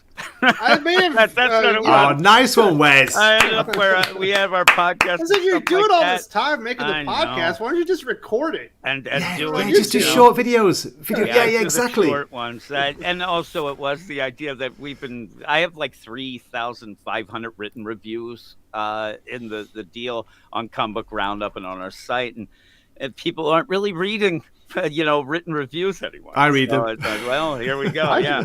And so I ended up with the deal, and so I've been doing them more on the YouTube stuff. Because like I said, Wes is like, why don't you do videos? I'm like, because I'm lazy.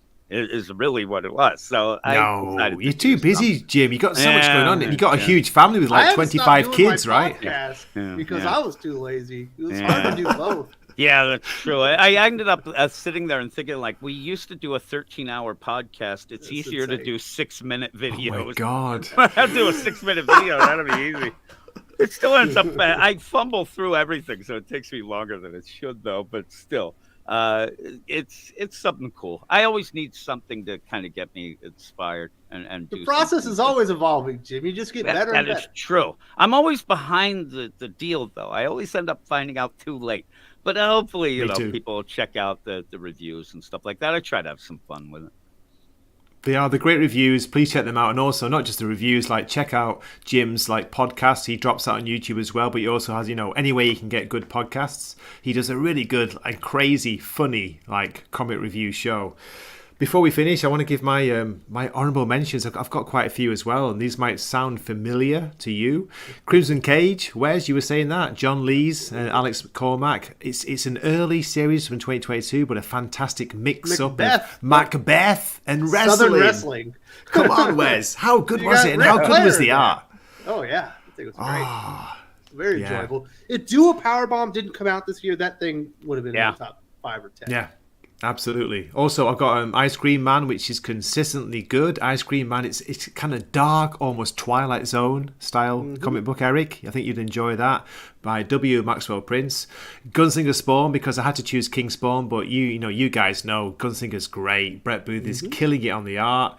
I've also got to suggest Riddler, Year One. Yeah. Surprisingly, by Paul Dano and artist Stevan Subic. It's gorgeous art. It reminds me of the good old days of Vertigo Comics, and the writing is pretty good for a Hollywood actor. Is he a Hollywood actor? I'm not sure. Paul Dano. Yeah, I actually just saw one of his first appearances. He's one of AJ Soprano's friends. That he no way. Yeah, I've been binging Sopranos all week, and I love that there's series, Paul Eric. Dano right there. It's they're both 16 years old. Weird. I've been binging NYPD Blue. Nice. Oh. Where's Jim? Have you read Riddler Year One, the first 2 issues at all? Yeah, it's pretty good. I like it. It's one of those things. It's a slow Black Label build. deal, and it's a slow build. We haven't been talking about it on the podcast, so I've been reading it on the side. We don't really deal a lot with Black Label stuff. We have to kind of center on the main continuity for the most part, but it is pretty good. Yeah, and the art's really good. It has that style to it that I really do like.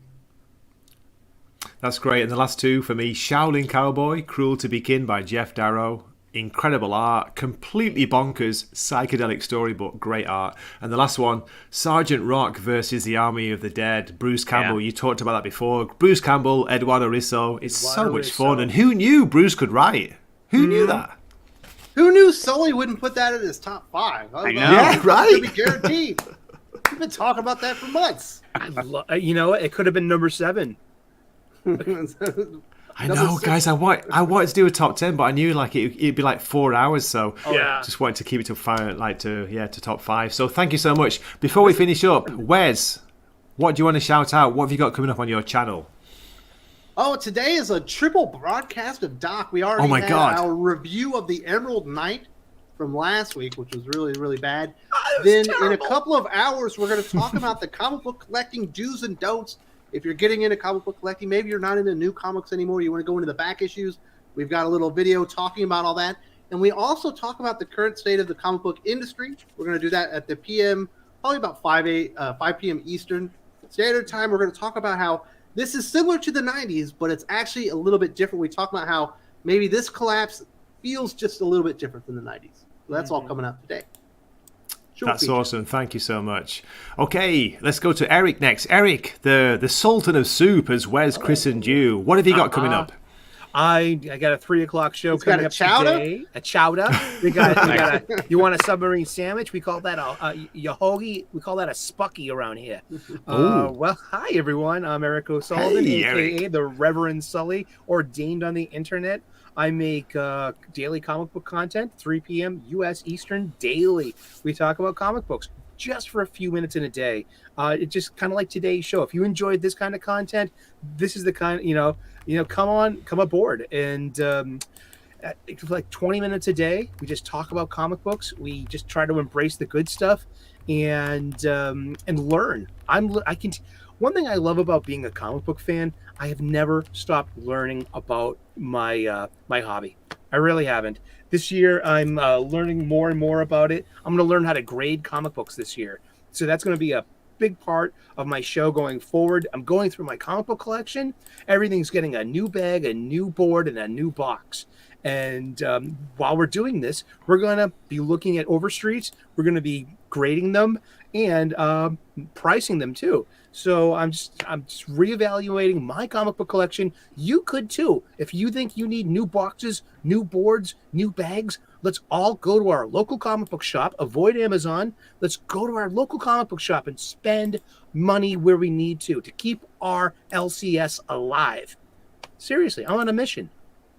Wise words, and thank you very much, Eric. Thank you for having me on, Gray. Yeah, no, it's just been fantastic. Jim and Wes, it's always good to see you guys. Yes.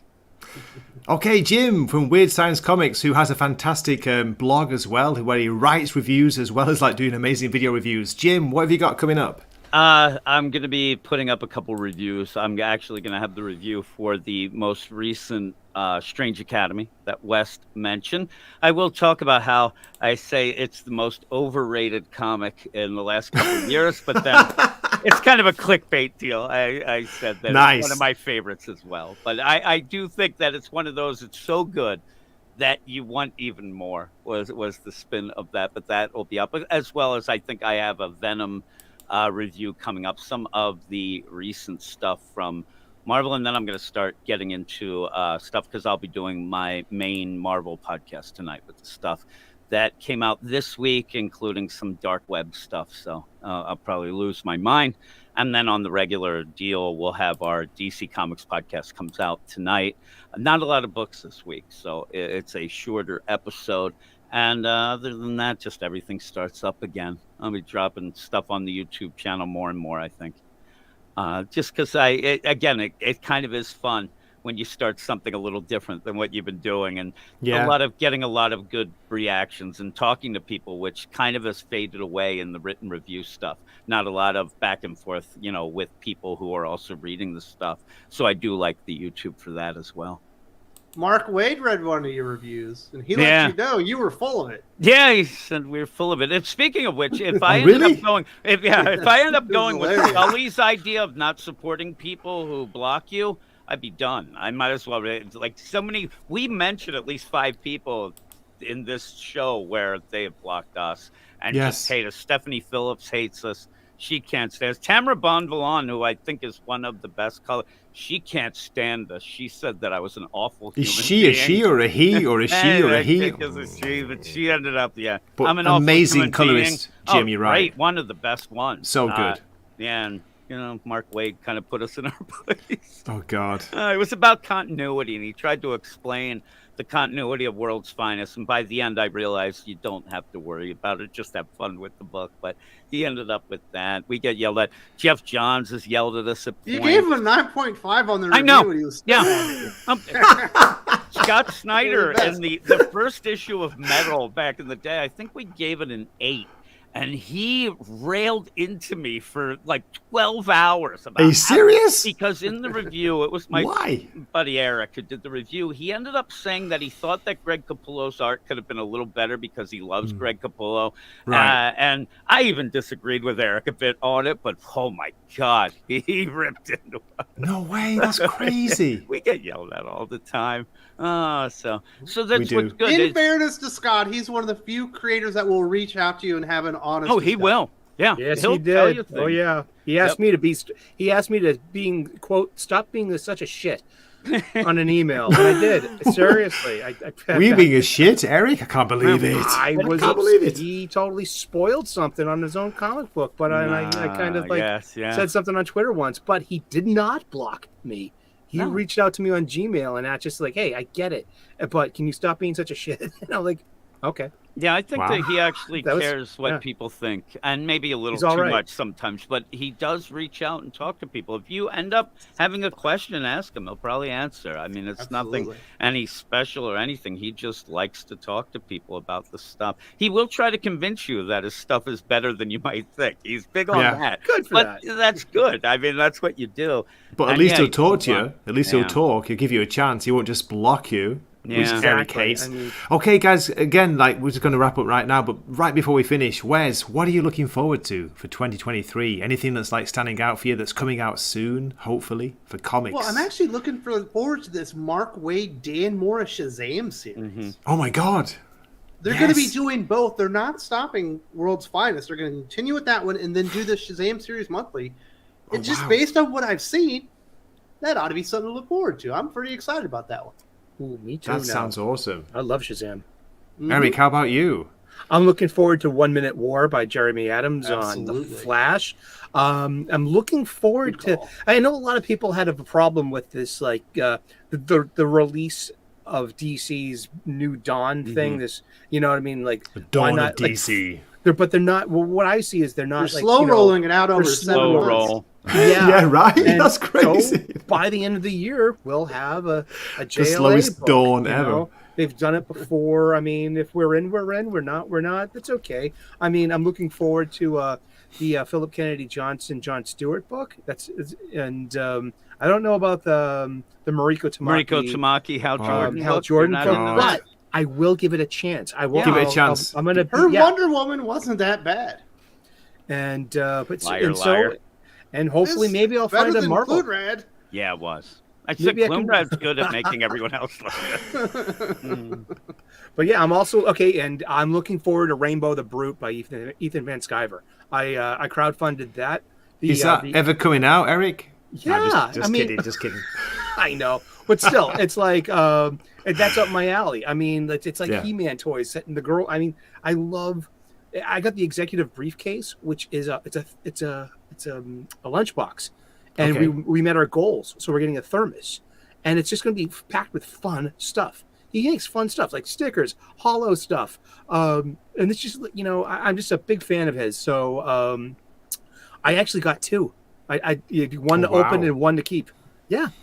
Yeah, exactly. So I'm gonna play this game, see how much it gains in value, if it even does. But still, I mean, I like being a patron to the arts.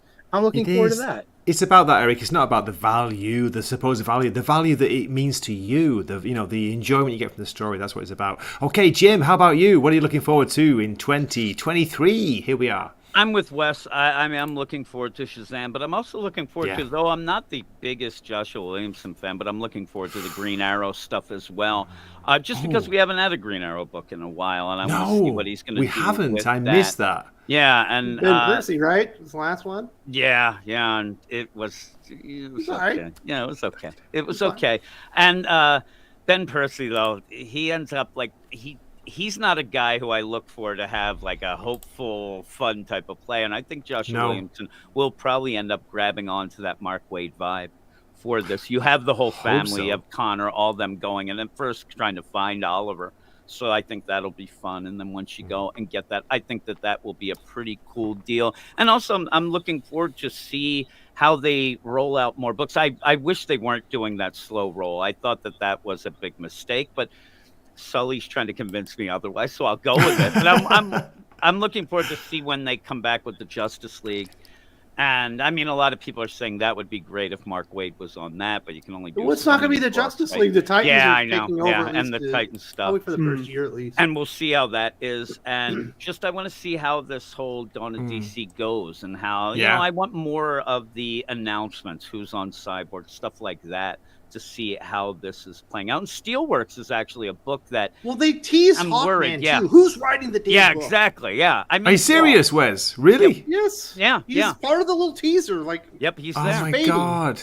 And we're leading to this, Night Terrors thing that they are going to have next summer, Brainiac, and Brainiac stuff, event. which would be cool. But Steelworks, I love Steel, Natasha Iron, so I want to see how that plays out. Who's on that? I worry though when you don't announce, the creative teams already. It's like, well, what are you doing here? Well, why aren't we getting that? Why don't you have a? Did the editor idea? come up with a story and you're going to hire somebody to write their story? That's what I'm worried about. When you end up having a specific title and then you're like, hey, we don't have it. Yeah, I think that there might be some problems with that, but we'll see. We'll see how it goes.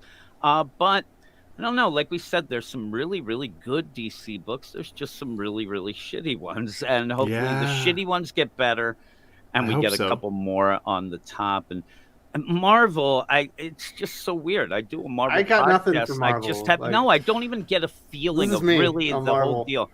That's me too. I'm going to be doing the podcast right when we're done, and I'm going to be talking about a bunch of books. Some like that Joe Fixit. That's great. But yet I just that looks fun. I just Moon don't have Knight, a guys. feel. Moon Knight. Moon Knight. Is it still good? It's still good. It's good. It's solid. I didn't love the end of this current thing, but the idea of it though is like, Wes, I throw my arms up because I don't really know how to explain what's going on or how. I'm not excited for Fall of X. I'm not excited for anything that they've announced so far, but we'll see what happens. Yeah, we'll see. There's always Donny Cates is probably going to be on something new in 2023. Yep, he'll get his stuff together. Hopefully it's Avengers. We'll see what happens. Look at Eric. What are you doing? Eric, he's having a bad time with his life. Look at I'm not a chump. I'm not going to give him any of my money or any shelf space or nothing. If I did that, I wouldn't get anything, and I wouldn't be able to read Stephanie Phillips' Cosmic Ghost Rider book that I'm sure will be spectacular. Spectacular. Tini Howard's Harley Quinn is going to be where it's at. Oh my god. Wes, don't. Oh my god, stop. That's crazy. Yeah. No, but seriously, guys, thank you so much for coming on and joining my very small channel. You have made this stream so much fun, and it's great to get some fantastic comic book recommendations tonight from 2022 and going forward to 2023. So I got some recommendations right here. I wrote Me too. everything down. I've been writing I things recommend down as these well. nuts. Yeah. Got him. You like tapes of CDs. So I hope to see you all in the future video. Thank you so much for watching. And this is Gray and Wes from Thinking Critical, Jim from Weird Science Comics DC, and Eric O'Sullivan from the Sultan of Soup. Eric O'Sullivan. Yeah. Cheers. We'll see you soon. Take care. See ya. Wakizachi's Tea House. Please subscribe.